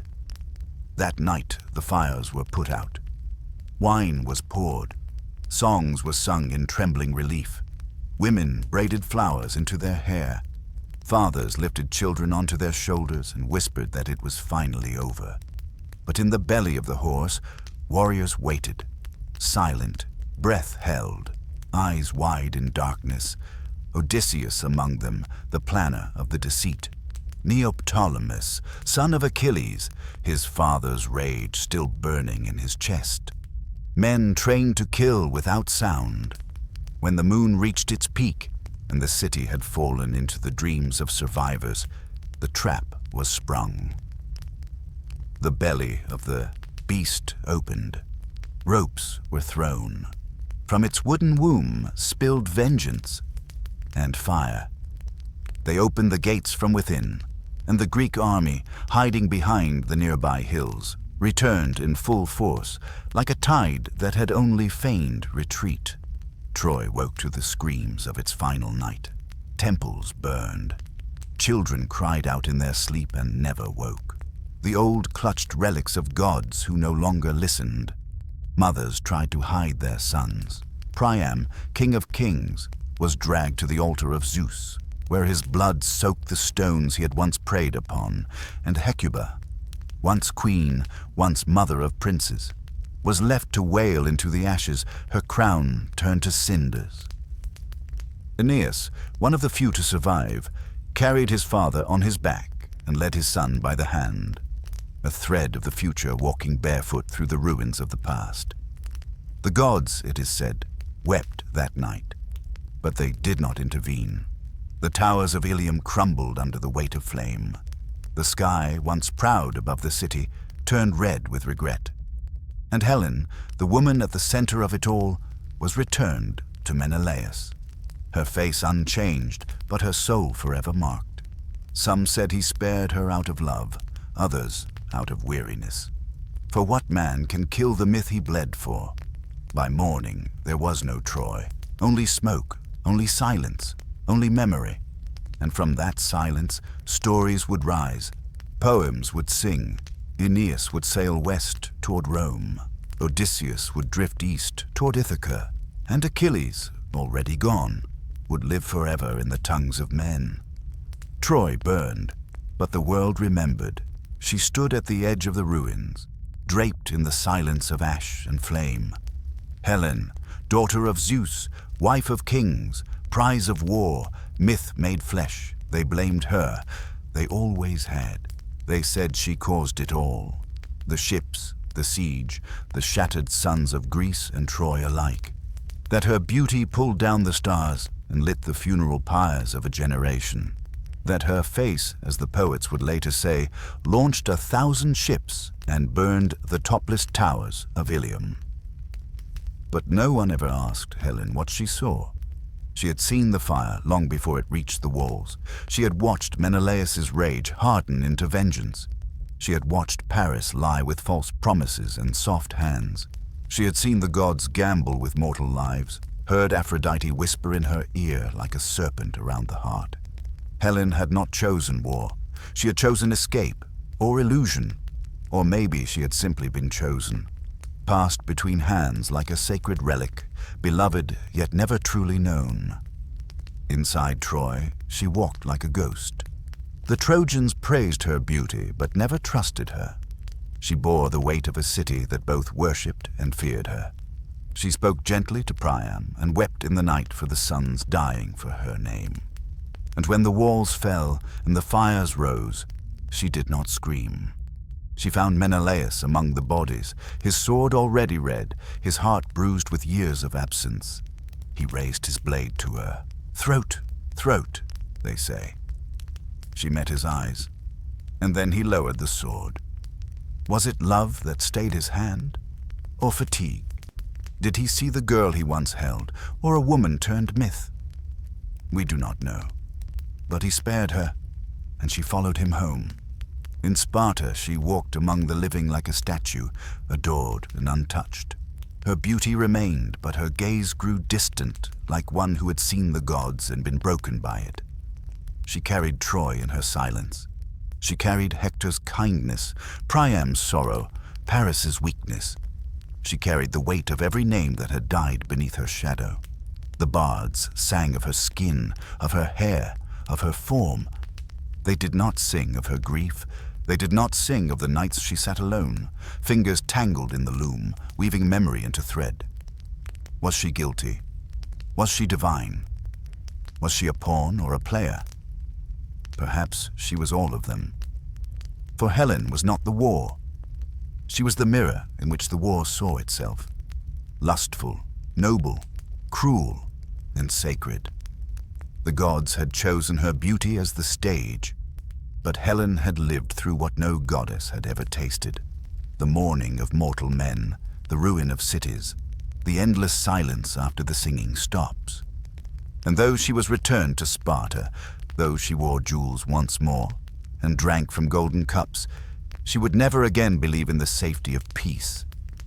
Because Helen knew, as only survivors do, that beauty is a fire, and longing is a sword, and that sometimes the gods write their stories in the bodies of women. But still she lived. She endured, and though the poets remembered her face, she remembered their graves. There are kings, and there are fathers. There are empires, and there are homes. And in Priam, king of Troy, the two were bound in sorrow. He was no longer the lion of his youth, when his shoulders bore the weight of empire and his voice echoed in marble halls. In the last years of his reign, he was the face of a dying world, a world built on piety, pride, and lineage, a world that would soon crumble beneath bronze and flame. Troy was not just his kingdom, it was his body. And with each son lost, each tower fallen, something in him withered. He had outlived Hector, his pride, his hope, his heir. He had witnessed Paris unleash doom, then vanish in shame. He had opened the gates to the wooden beast, and in doing so, opened the door to fate itself. The night Troy fell, Priam sought sanctuary, not with soldiers, but with the gods. He fled to the inner sanctum of the palace, the ancient heart of the city, where the altar of Zeus stood untouched by war. There, among shattered columns and trembling priests, he placed his aged body against the stone and whispered old prayers in a broken voice. He clutched the hand of Polites, his last surviving son, who had run to him in desperation, only to be struck down by Neoptolemus, son of Achilles, in full sight of his father's eyes. There are deaths that crack the sky. Polites was one. The scream was not his. It was Priam's. Neoptolemus approached, face blank, sword slick. He did not see a king. He saw a relic, and Priam, rising from his knees, placed one hand on the altar and spoke. He did not plead. He spoke of Achilles and how even in his rage, that mighty son had honored the old. He spoke of pity, of memory, of what separates men from beasts. He spoke as a father, not a monarch. But Neoptolemus, shaped by war and vengeance, did not listen. He dragged Priam from the altar and slit his throat at the foot of Zeus. Thus fell the last breath of Troy, not with an army, but with a man, old, broken, kneeling in the temple of a god who did not answer, and with him fell the age of heroes. The line of Dardanus ended not in glory, but in silence. The palace that had once held Hector's laughter now held only flame and echo. The gods, distant on Olympus, watched without word. Perhaps they mourned, perhaps they did not. Aeneas, escaping through alleyways with his father and son, would later recall the sound of Priam's death. Not as a scream, but as a hush, like the closing of a great book. Andromache would never again sing. Hecuba would not weep. Her tears were spent. Cassandra, the cursed prophetess, saw it all before it happened and still was not believed. There is a moment when a world ends and no one notices. Priam's death was that moment. No more would men speak of Ilium's golden gates. No more would the gods walk freely among mortals in their bronze disguises. No more would heroes rise for honor alone. The old world burned, and from its ash a harder world would be born. One of kings and coins, of oaths and iron, of men who no longer knew the names of the stars, but those who remembered, those who whispered the name Priam by firelight, kept alive the flame of what once was, not the power, but the heart, a father who kissed the corpse of his son, a king who walked alone into the camp of his enemy, a man who died not roaring, but praying. And in that prayer the gods fell silent forever. In the quiet aftermath of ruin, there are voices that no one hears. Not the roaring of armies, nor the clash of spears, but the soft cries of those left behind. Among them, the voice of Andromache, widow, mother, the heartbroken echo of Troy's lost glory. She had once been the light in Hector's eyes, the breath beneath his armor, the daughter-in-law of Priam, the keeper of hearth and home. Now she was a shadow walking the rubble-strewn streets, wrapped in grief as thick as smoke. Her son, Astyanax, the hope of Troy, had been cast from the city walls. A child sentenced to death by fear and hatred, lest he grow into the strength of his father and avenge the fallen. She watched him fall like a leaf in the wind, her cries swallowed by the bitter winds of fate. In the silence of night, Andromache's lament rose like a hymn, a song of loss not just for Hector, but for all the dreams crushed beneath the heel of war. Her voice told of love stolen by steel, of a world torn apart by gods and men, of a future stolen before it could breathe. She spoke to the ghosts, her husband, her child, her city, asking why the gods allowed such cruelty, why the divine would play with mortal lives like pawns on a board. And yet, even in despair, her grief was fierce, alive, a testament to the endurance of love amidst ruin. She was not a queen now, nor a warrior's wife. She was a woman who had lost everything, yet whose spirit refused to be broken. Andromache became the voice of those silenced by history's march, the women who mourn, who rebuild, who remember. In her lament, there is no anger, only a deep, slow sorrow, the kind that presses heavy on the soul and never fades. She stands as a living monument to what was lost, and to what still lingers beneath the ashes. When the city of Troy burned beneath the merciless night, not all its children were swallowed by flame. Among the ashes rose a man, Aeneas, son of Anchises and Venus, a prince destined to carry the fragile thread of Troy's legacy beyond its smoldering walls. He bore upon his shoulders more than the weight of his armor. He bore the hope of a people scattered and broken, the whispered promise of a new beginning written in the stars. Aeneas did not flee alone. Cradling his aged father Anchises on his back and leading his son Ascanius by the hand, he stepped into the dark unknown, a shadow walking toward destiny. The gods watched in silence and in counsel, some with favor, others with jealousy and wrath, as he navigated seas both physical and divine, the murmuring waves echoing the pulse of fate. His journey was long and perilous. Storms that tore the sky asunder, strange lands where gods disguised themselves as mortals, and the ever-present shadow of Troy's fall within his heart. Yet Aeneas pressed onward, guided by the will of Jupiter and the prophecy of the Sibyl, who revealed the path to a promised land, a place where the future of Troy could be reborn in stone and blood. Through Italy's rugged hills and sacred groves, he walked with the ghosts of heroes past, challenging the wrath of native kings and the cruelty of war anew. Each step was a testament to survival, to the fragile spark of hope, to the unyielding spirit that refuses to be extinguished even when all seems lost. In his journey, we glimpse the birth of Rome itself, the city not built in a day, but born from fire and exile, from the sorrow of a fallen world and the dream of renewal. Aeneas's path is more than a voyage. It is a meditation on memory and legacy, on how the ashes of destruction nourish the seeds of civilization. He carries Troy in his heart, not as a monument of the past, but as a living flame burning steady against the dark. And in his footsteps, the world begins again. Before the fire consumed Troy, before the ashes kissed the sea, there was still one fury left to burn: the wrath of Achilles, son of Thetis, child of prophecy, whose name alone could shake the bones of gods and men. His rage was not born in glory, it was born in grief. In the death of Patroclus, the one soul who softened his war-forged heart. When Patroclus fell beneath Hector's spear, Achilles did not weep. He shattered.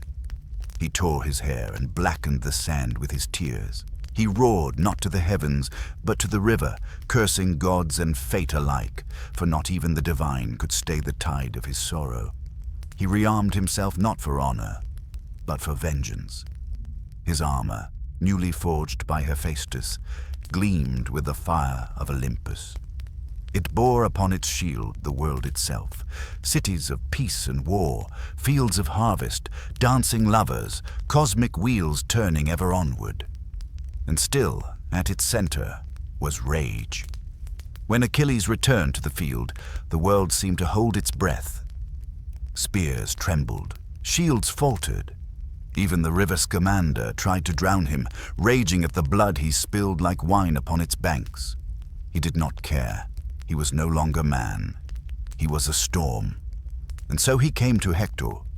The prince of Troy stood waiting, proud, his death already whispered by Cassandra's cursed lips. 3 times he ran. 3 times Achilles chased him round the walls like a lion after prey. When Hector finally turned to face him, he asked only that his body be returned to his people. Achilles refused. With a spear guided by Athena, he struck Hector down. He lashed the body to his chariot and dragged it round the city, not once but for days, dust and blood clouding the vision of gods and men. It was not victory. It was grief unhealed. Only the broken voice of old Priam, kneeling in the tent of his enemy, begging for the body of his son, could reach the flame within Achilles. And in that moment, when the mighty killer wept with the father of the man he had slain, Achilles remembered he was mortal. He wept, he fed Priam. He returned Hector's body, gently, reverently, for even wrath, when spent, leaves silence. Achilles would die soon after, struck not by a warrior's blade, but by the arrow of Paris, guided by Apollo. No shield could stop prophecy, but he would not be forgotten. Achilles, whose wrath set the stage, whose sorrow broke the heavens, whose death marked the end of the heroic age, left behind not just a tale, but a question. What does it mean to be a hero? To slay or to grieve? To conquer or to remember? And in his final breath, the war cried out one last time. Above the fires of Troy, beyond the dust of heroes and the grief of kings, a deeper silence gathered, not upon the earth, but in the heavens. For even the gods, once loud with laughter and wrath, grew quiet as the age of heroes drew to a close. On Olympus, where ambrosia flowed and thunder once danced, a shadow passed through the marble halls. Zeus, the thunderer, once master of storms and fates, looked out upon a world no longer enchanted by divine decree. His eyes had witnessed cities rise in his name and fall despite his power. He saw that mortals no longer begged the skies for mercy. They forged their own destinies in grief and in glory. And so, the gods began to fade. One by one, Apollo, whose lyre once stirred the hearts of men, watched as music passed into mortal hands, now sung not to him, but for love, for sorrow, for memory. Athena, wise and unyielding, watched the ashes of Troy swirl into the wind, and knew that her lessons had been both heeded and ignored. Ares, bloodthirsty and beautiful, found the battlefield quiet now, his hunger unfulfilled in the silence after the storm. And Aphrodite, who once bent the world with beauty, saw her gifts fade into mortal longing, where love no longer obeyed the whims of gods, but clung to fragile hearts in imperfect lives. Even Hermes, swift-footed messenger, grew still. The gods had played their final part. They had meddled and blessed, destroyed and seduced, but in the end it was not their tale. It was man's. And so Olympus began to grow quiet, not in shame, but in reverence.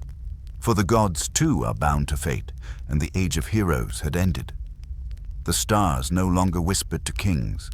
The temples crumbled into moss and ruin, and in the minds of poets the divine withdrew, not into oblivion, but into myth. Still they remain, not as thunder or flame, but in the glint of a sword raised in valor, in the whisper of olive leaves in a sacred grove, in the ache of love and the silence after war. The gods, it seems, did not fall. They listened, and in their silence, mankind learned to speak. For the divine never disappears. It becomes memory and waits. Troy did not fall in a single night. It fell slowly, like a dream unraveling thread by golden thread, until all that remained were echoes and embers, and the long shadow of what once had been. When the last Greek ship vanished beyond the horizon, the silence left behind was heavier than the clamor of 10 years' war. Smoke curled from blackened beams, temples lay shattered beneath skyless dawns, and the bodies of kings and children alike became part of the scorched earth they once walked. The great gates, those that had held the Achaeans at bay, were torn asunder. The palace of Priam, once filled with music, with prophecy, with the laughter of sons and daughters, now stood hollow as a tomb, its stones soaked in memories and blood. What remained after the fire? Not the bronze, not the banners, but fragments, a spindle buried beneath stone, a child's doll made of ivory and ash, a cracked amphora etched with a lion's hunt, still clinging to stories no one would ever hear again. The survivors, the widows, the wounded, the few who walked the ruins like phantoms, carried something far heavier than ruins. They carried memory. Hecuba, once queen, was led away in chains. Her gaze, not fierce but vacant, held the weight of lost generations. Each step she took across the rubble was a farewell. Troy lived on in them, not as a place, but as a grief too vast to name. And in foreign lands, far from the banks of the Scamander, some built small altars with soil brought from the fallen city. They whispered prayers to gods who no longer answered. But the ritual gave shape to pain, and the ritual became remembrance. Some say Helen wept in the ruins before she was taken, again, by Menelaus. Not out of guilt, perhaps, but out of recognition. That beauty can undo kingdoms, and desire has no master.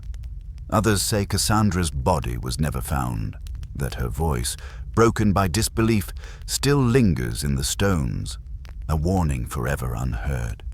But beyond the tragedy, beyond the blaze, there is something sacred in what remains. For in the ashes, the poets began to write. In the silence, the singers began to mourn. And from that morning rose a story so vast, so human, that no empire, no fire, could ever erase it. The Iliad was not written in ink, but in sorrow, and told around the firelight of 1,000 generations. Troy may have fallen, but it rose again in every voice that dared to remember. And in that remembering, it never truly died. When the last spear was lowered and the smoke of Troy had thinned into the sky, the victors scattered to the winds, not triumphant, but changed, and among them drifted Odysseus, king of rocky Ithaca, mind sharper than blade, heart weathered like the sea he would come to know too well.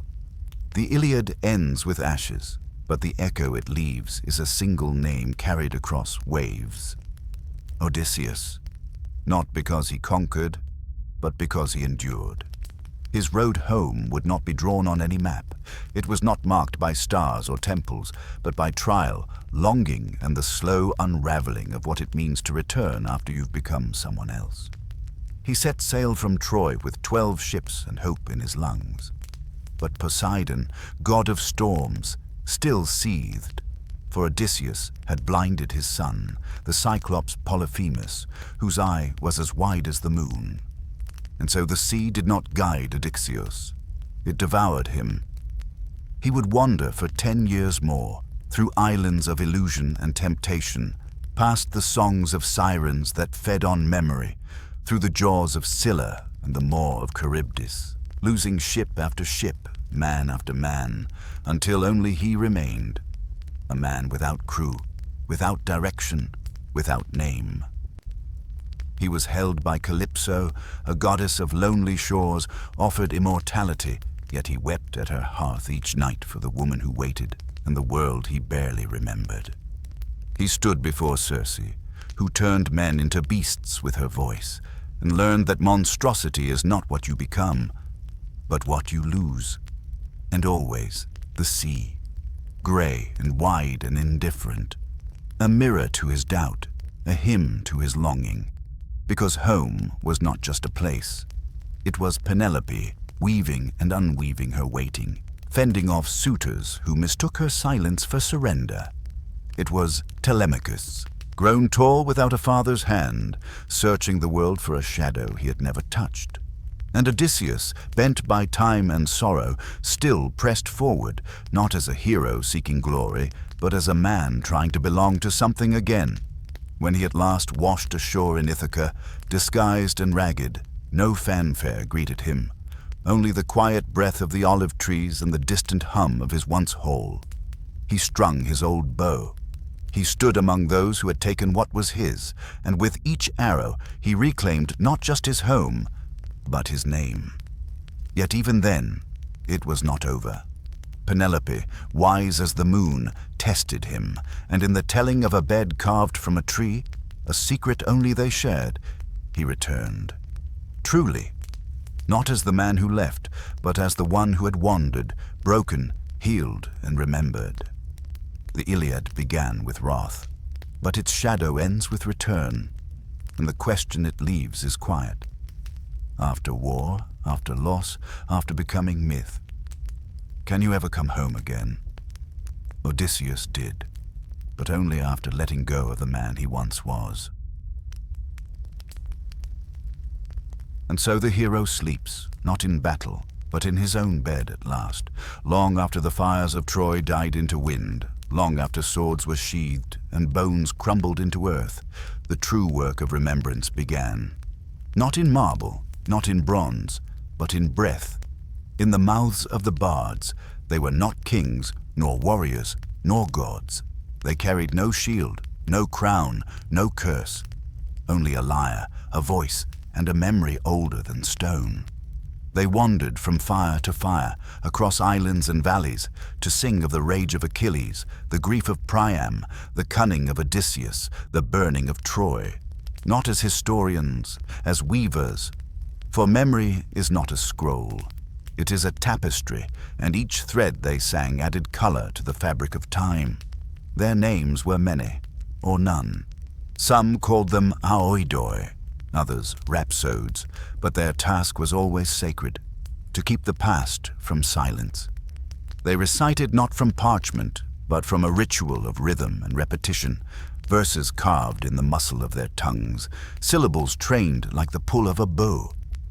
And in that repetition, Troy lived again. In smoky halls, in courts lit by oil lamps, before children nestled against their mothers, the tales spilled forth. Achilles' wrath, Hector's final breath, Andromache's wail, the walls that would not fall until they did. Each telling was a resurrection, each audience a chorus of witnesses, and through the centuries the stories did not fade. They grew, embellished, fragmented, rejoined. They were clay passed from hand to hand, reshaped but never broken. And then a miracle of memory became ink. A man, or many, known to us as Homer, gathered the song. Not as an author, but as a midwife of something already ancient. He gave it shape, verse, architecture. He carved into the tongue of the world a poem vast as the sea, where gods and men collided in fire and fate. The Iliad. It became more than a story. It became scripture for the soul of the West. A mirror of war and honor, a wound and a wisdom. But its heart was never written. It lived in the breath of those who spoke it aloud, who passed it from village to polis, from empire to ruin, until even we, so far removed from sandaled feet and spear-scarred shields, still hear its rhythm in our own longing to be remembered. For that is what the bards taught us. To speak is to preserve, to listen is to rebuild, and to tell again is to resist forgetting. And so, the ashes of Troy were carried not by wind, but by word. In the midst of war's chaos, when death wove its dark threads through blood and fire, there was a moment of creation, a pause where the world was held within the curve of a shield. Hephaestus, the divine smith, son of Zeus, master of fire and forge, crafted for Achilles a shield unlike any other. Not merely armor, but a cosmos encapsulated in bronze and light. The shield gleamed like a falling star, and within its round, polished surface, worlds unfolded. There were cities bustling with life, markets alive with the scent of fresh bread and olives, farmers ploughing golden fields under a gentle sun. There were dancers swirling in celebration, weddings crowned with wreaths of myrtle and rose. There was peace, the fleeting breath between storms. There was also war, a dance as old as time, where men faced each other with spears and shield, and the earth drank deeply of sorrow. There were vineyards heavy with grapes, rivers curling through verdant valleys, and the sea, eternal and mysterious, lapping quietly at distant shores. Even the stars above were etched, silent witnesses to the lives below. This was no mere shield. It was a microcosm, a living testament to the fullness of human existence. Joy and despair, harvest and battle, love and death, all bound together in the circle of life.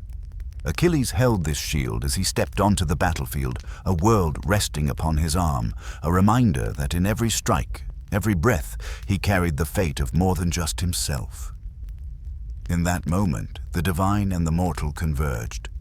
The smith's craft and the warrior's wrath, the beauty of creation and the ugliness of destruction. The shield became a symbol, not only of protection, but of perspective. For what is war, if not a fracture in the endless cycle of life and death? He who bore the shield could see beyond the clash of spears, beyond the cries of dying men, to the quiet fields where children would one day play, to the stillness of the olive trees, and to the songs yet unsung. It whispered a truth that echoes still. Even amid ruin, there is a world waiting to be born. And in the glint of bronze, we glimpse the eternal dance of creation and destruction. The dusk of Troy's final days was heavy with the scent of ash and sorrow, and among the fallen stood a figure carved in bronze and resolve. Hector, Prince of Troy, shield of his people, a man whose name was both a promise and a lament. Before the fateful clash with Achilles, he stood on the ramparts, gazing out at the fields stained red with war, the walls that held his home, and the families who sought refuge within. In the quiet moments before battle, he spoke. Not with the roar of a warrior, but with the steady breath of a man who knew the weight of his choice. To die with honor, he whispered, is to live forever in the memory of those who remain. He thought of Andromache, his wife, her eyes wide with fear yet shining with fierce hope, and of little Astyanax, cradled close to her heart, a son he would never see grow tall. Hector's words were a gift to the living, a bridge between this world and the next, that courage is not the absence of fear, but the will to stand despite it. When Achilles approached, wrath like a storm behind his eyes, the air thickened with the silence of fate unspoken. Their fight was thunder and fire, each blow a hymn to glory and grief, until Hector fell. Not broken, but whole, a man who gave everything for a city's soul. As he breathed his last, his thoughts were not of defeat, but of legacy, of a name carried on the wind, beyond the walls, beyond the war. For honor, he knew, was more than glory on the battlefield. It was the thread that wove the living to the dead, binding memory and meaning in a tapestry no sword could sever. Achilles' grief after the killing was not triumph. It was a quiet mourning, a recognition of a worthy foe lost to the endless tide of war. Hector's final words lingered in the air, a sacred echo, that even in death, a man can choose what he leaves behind. And so, beneath the burning sky of Troy's last dawn, honor stood tall, a silent witness to the cost of war and the enduring light of human courage. And in that light, the story of Hector whispers still, a reminder that to live is to be remembered. When the walls of Troy finally gave way, when the flames licked the sky and the city's heartbeat faltered, the world did not fall silent. It sang a dirge through the voices of its women. They were the keepers of memory, the bearers of loss and longing, standing at the crossroads of ruin and survival. Amid the smoke and ruin, Hecuba, queen of Troy, grieved for her children, her husband, and the city that had been her world. Her voice was a thread weaving sorrow into the fabric of time, a lament that carried across generations, echoing in every mother's cry, every daughter's tear. Andromache, widow of Hector, clung to the fragments of hope in the shadow of despair. Her grief was not silent, it was the fierce fire that refused to be extinguished. She carried within her the story of sacrifice, of love caught in the cruel winds of war. Cassandra, cursed seeress, spoke truths no one would hear, her visions a chorus of shadows dancing on the walls of a city doomed. The women of Troy became exiles in their own land. There, fates entwined with the tides of conquest and captivity. Some were taken as prizes, their bodies and stories scattered like seeds on foreign soil, their voices muted but not lost. Their suffering was a silent witness to the cost of glory, to the shattering of homes and hearts. Yet in their pain, there was resilience. In the ashes, the seeds of new beginnings. The women of Troy, though broken, bore the future. A future written not in swords, but in survival, memory, and the quiet strength that outlasts empires. They remind us that history is not only made by those who wield spears, but also by those who carry the stories forward, who hold the flame when the world goes dark.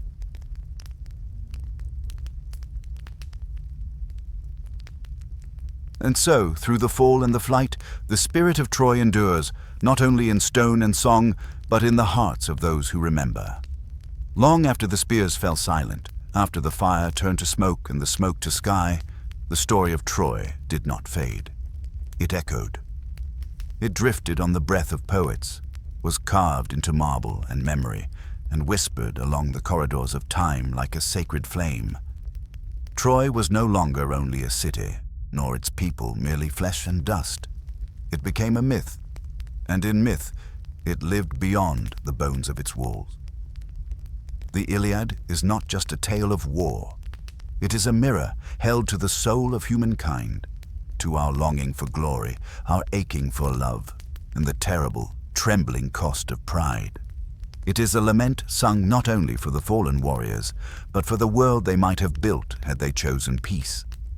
The story lived on in Homer's breath, in scrolls carried by travelers and monks, in the hearts of kings who saw themselves in Achilles' rage, and in every quiet reader who wept for Hector's child. Troy became the seed of stories yet to come. Rome claimed descent from its ruins through Aeneas, whose flight from the flames became a founding myth. And with Rome came empire, law, and the long shadows of civilization. Yet beneath all marble empires, the heart of Troy still beats. In every nation torn by war, in every child caught between bloodlines, in every woman left to carry the story onward, Troy breathes. The Iliad taught us that time is a spiral, that history returns in new faces, new cities, new battles for meaning and memory. But there is also this, that even amid destruction, there is dignity, that the fallen may rise again in song, in story, in the tender hands of those who remember. The gods have fallen silent, but their echoes remain. In the weight of justice, in the mystery of fate, in the stillness that follows grief. And so we sit beside the embers of Troy, not to mourn alone, but to understand that myth is not escape, but reflection, that history is not distant, but present, and that every story, whether sung beneath golden palaces or whispered in the dark, asks us the same question: who are we when the war ends and the silence begins?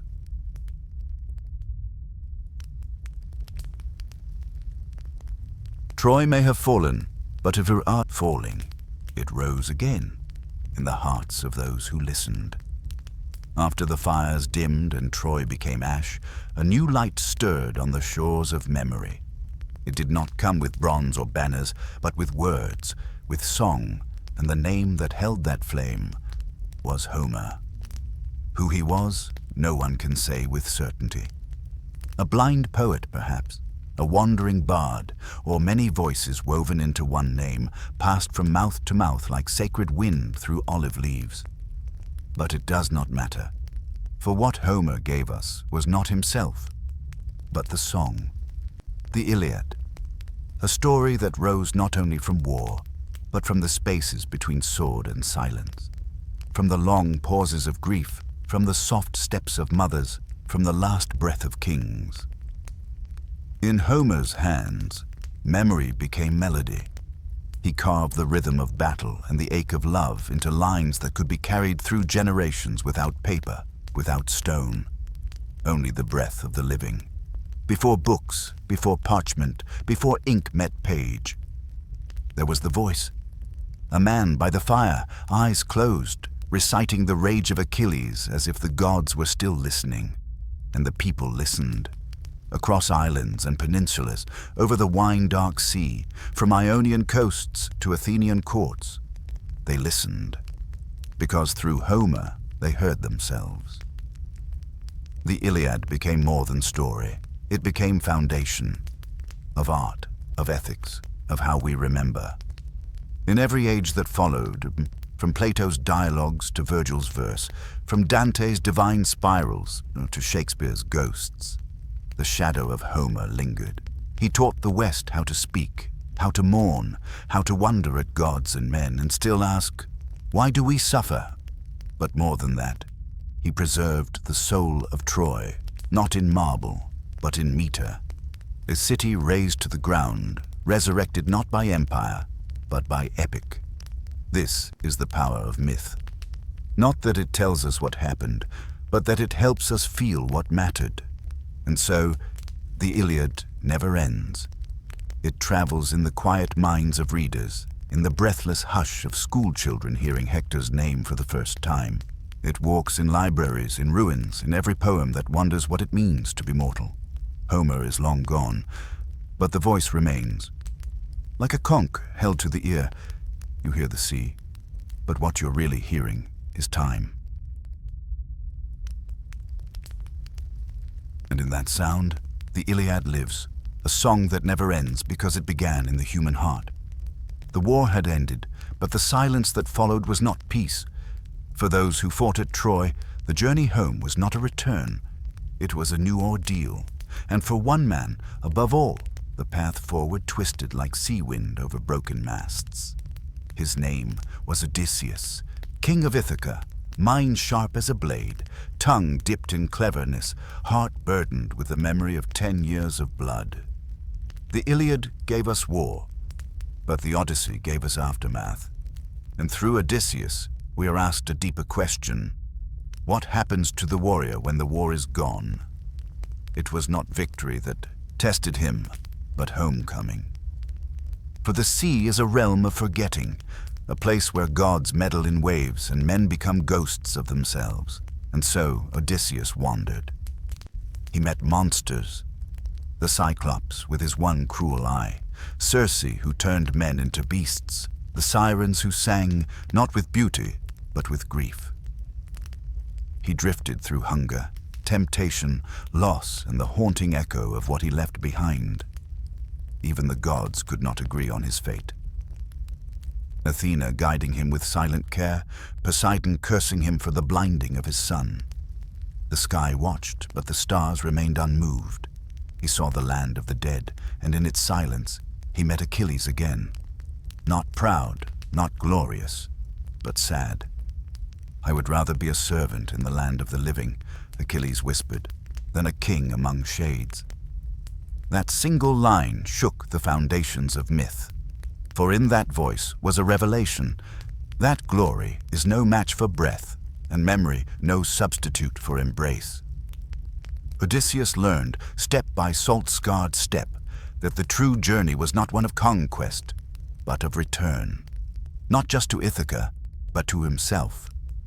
He returned older, emptier, and yet somehow fuller. His house stood, his wife waited, his son had grown. But Odysseus was no longer the man who had left. He had carried Troy with him across every wave, its ghosts folded into his sails, its ashes in the lines around his eyes.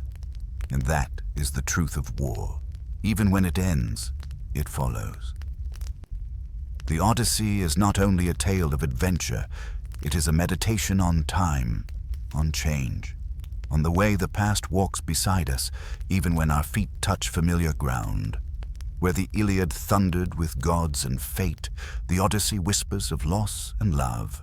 Together, they are the twin hearts of Homer's gift to the world, one tale of how men are broken, the other of how they try to heal. And so Odysseus, wandering no more, lays down his sword not in triumph, but in exhaustion. His war is over. His name now belongs to legend. But in every traveler who sails uncertain waters, in every soul who leaves home to find themselves, Odysseus sails again. Troy had fallen, the towers crumbled, the gates splintered, the gods silent in the smoke. But not all was lost. From the rubble, from the weeping of wives, from the hollow winds in broken halls, one figure rose and turned his face not toward revenge, but toward the horizon. Aeneas, son of Anchises, beloved of Aphrodite, a Trojan prince, but not a warrior of rage, a man of duty. He did not die on the field. He did not burn in the flames. He carried his father on his back, his son in his hand, and the household gods of Troy pressed to his heart. He did not save Troy. He carried it forward. This is how Rome begins. Not in conquest, but in memory. Virgil would sing of him centuries later in the Aeneid, a Roman epic draped in Homer's shadow, but lit by a different star. For while Homer gave voice to Greek glory, Virgil wrote for empire. He took the ember of Troy, placed it in Aeneas's chest, and from it imagined the founding of Rome. But not easily. Aeneas wandered as Odysseus did, but with a heavier burden. His journey was not for home, but for destiny. He crossed seas, fought monsters, buried his father, fell in love with Dido, queen of Carthage, then left her because fate was not kind to lovers. He descended into the underworld and saw not only the dead, but the future. There, in the quiet realm of shadows, he beheld the unborn souls of Roman greatness, the Caesars, the conquerors, the poets, waiting for the world to make room for them. The past and future touched in that moment. Troy's end was Rome's beginning. This was Rome's myth. That its roots were not in the blood of wolves, but in the ashes of a noble city and the sorrow of its survivors. Aeneas became the bridge between Ilium and Italia, between Homer and Caesar, between mourning and might. He fought, but never for glory. He sacrificed, but never for song. He walked forward, because he must. And this is the Roman inheritance, to carry pain without flinching, to see destiny as both burden and blessing. Virgil's verses do not roar like Homer's. They ache. They carry the weight of empire, the cost of order, the silence that follows conquest. In Aeneas, we see not the triumphant hero, but the haunted founder, a man who loses everything and still builds. Rome would grow from his legend. Senators would trace their bloodline to him. Caesars would wear his grief like a crown. And the Roman world, with its aqueducts, its roads, its laws and legions, would claim that its soul began not in power, but in sorrow. This is how Troy survived.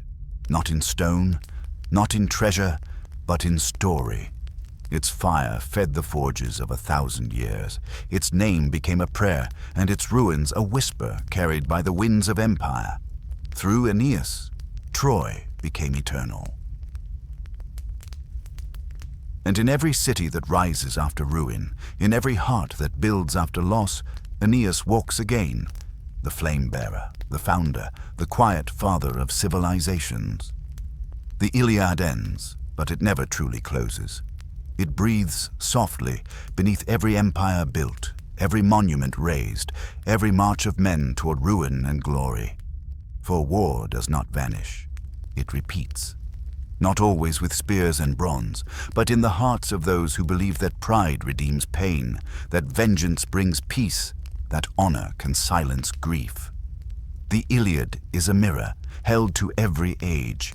Its gods may be silent now, its heroes turned to marble, but the human soul it reveals, that burning contradiction of courage and cruelty, remains. Again and again, we return to its shores. We see it in Caesar, standing at the Rubicon, whispering to his fate. We see it in Napoleon, dreaming of Achilles as he crosses frozen fields. We see it in the trenches of the Somme, in the ashes of Dresden, in the burning oil fields of Kuwait. The names change, the helmets evolve, but the same story walks the battlefield. A grievance, a prophecy, a prince struck down, and mothers who will never hold their sons again. And always there is song. For we do not fight without remembering, and we do not bleed without asking why. This is why Homer endures. Not because his verses are old, but because they still ache.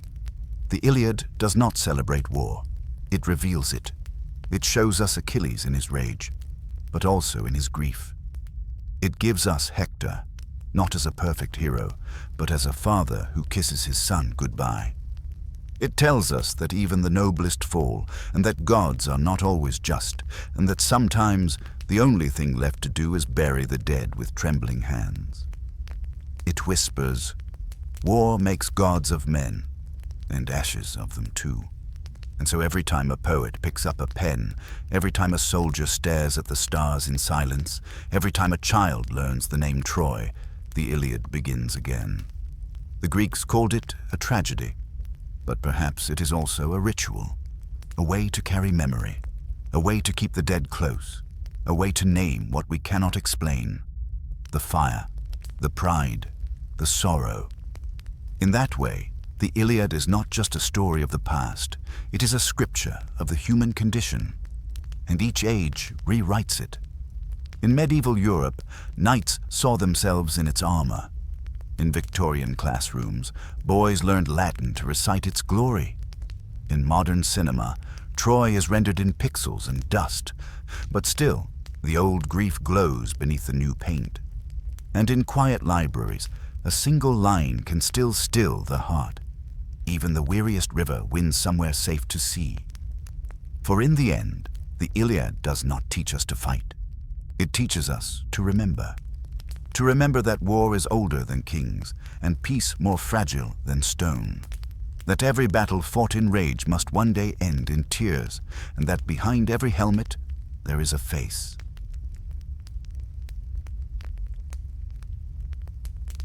So when the world darkens and the drums begin again, look into the mirror of the Iliad and ask, not who will win, but what will be lost.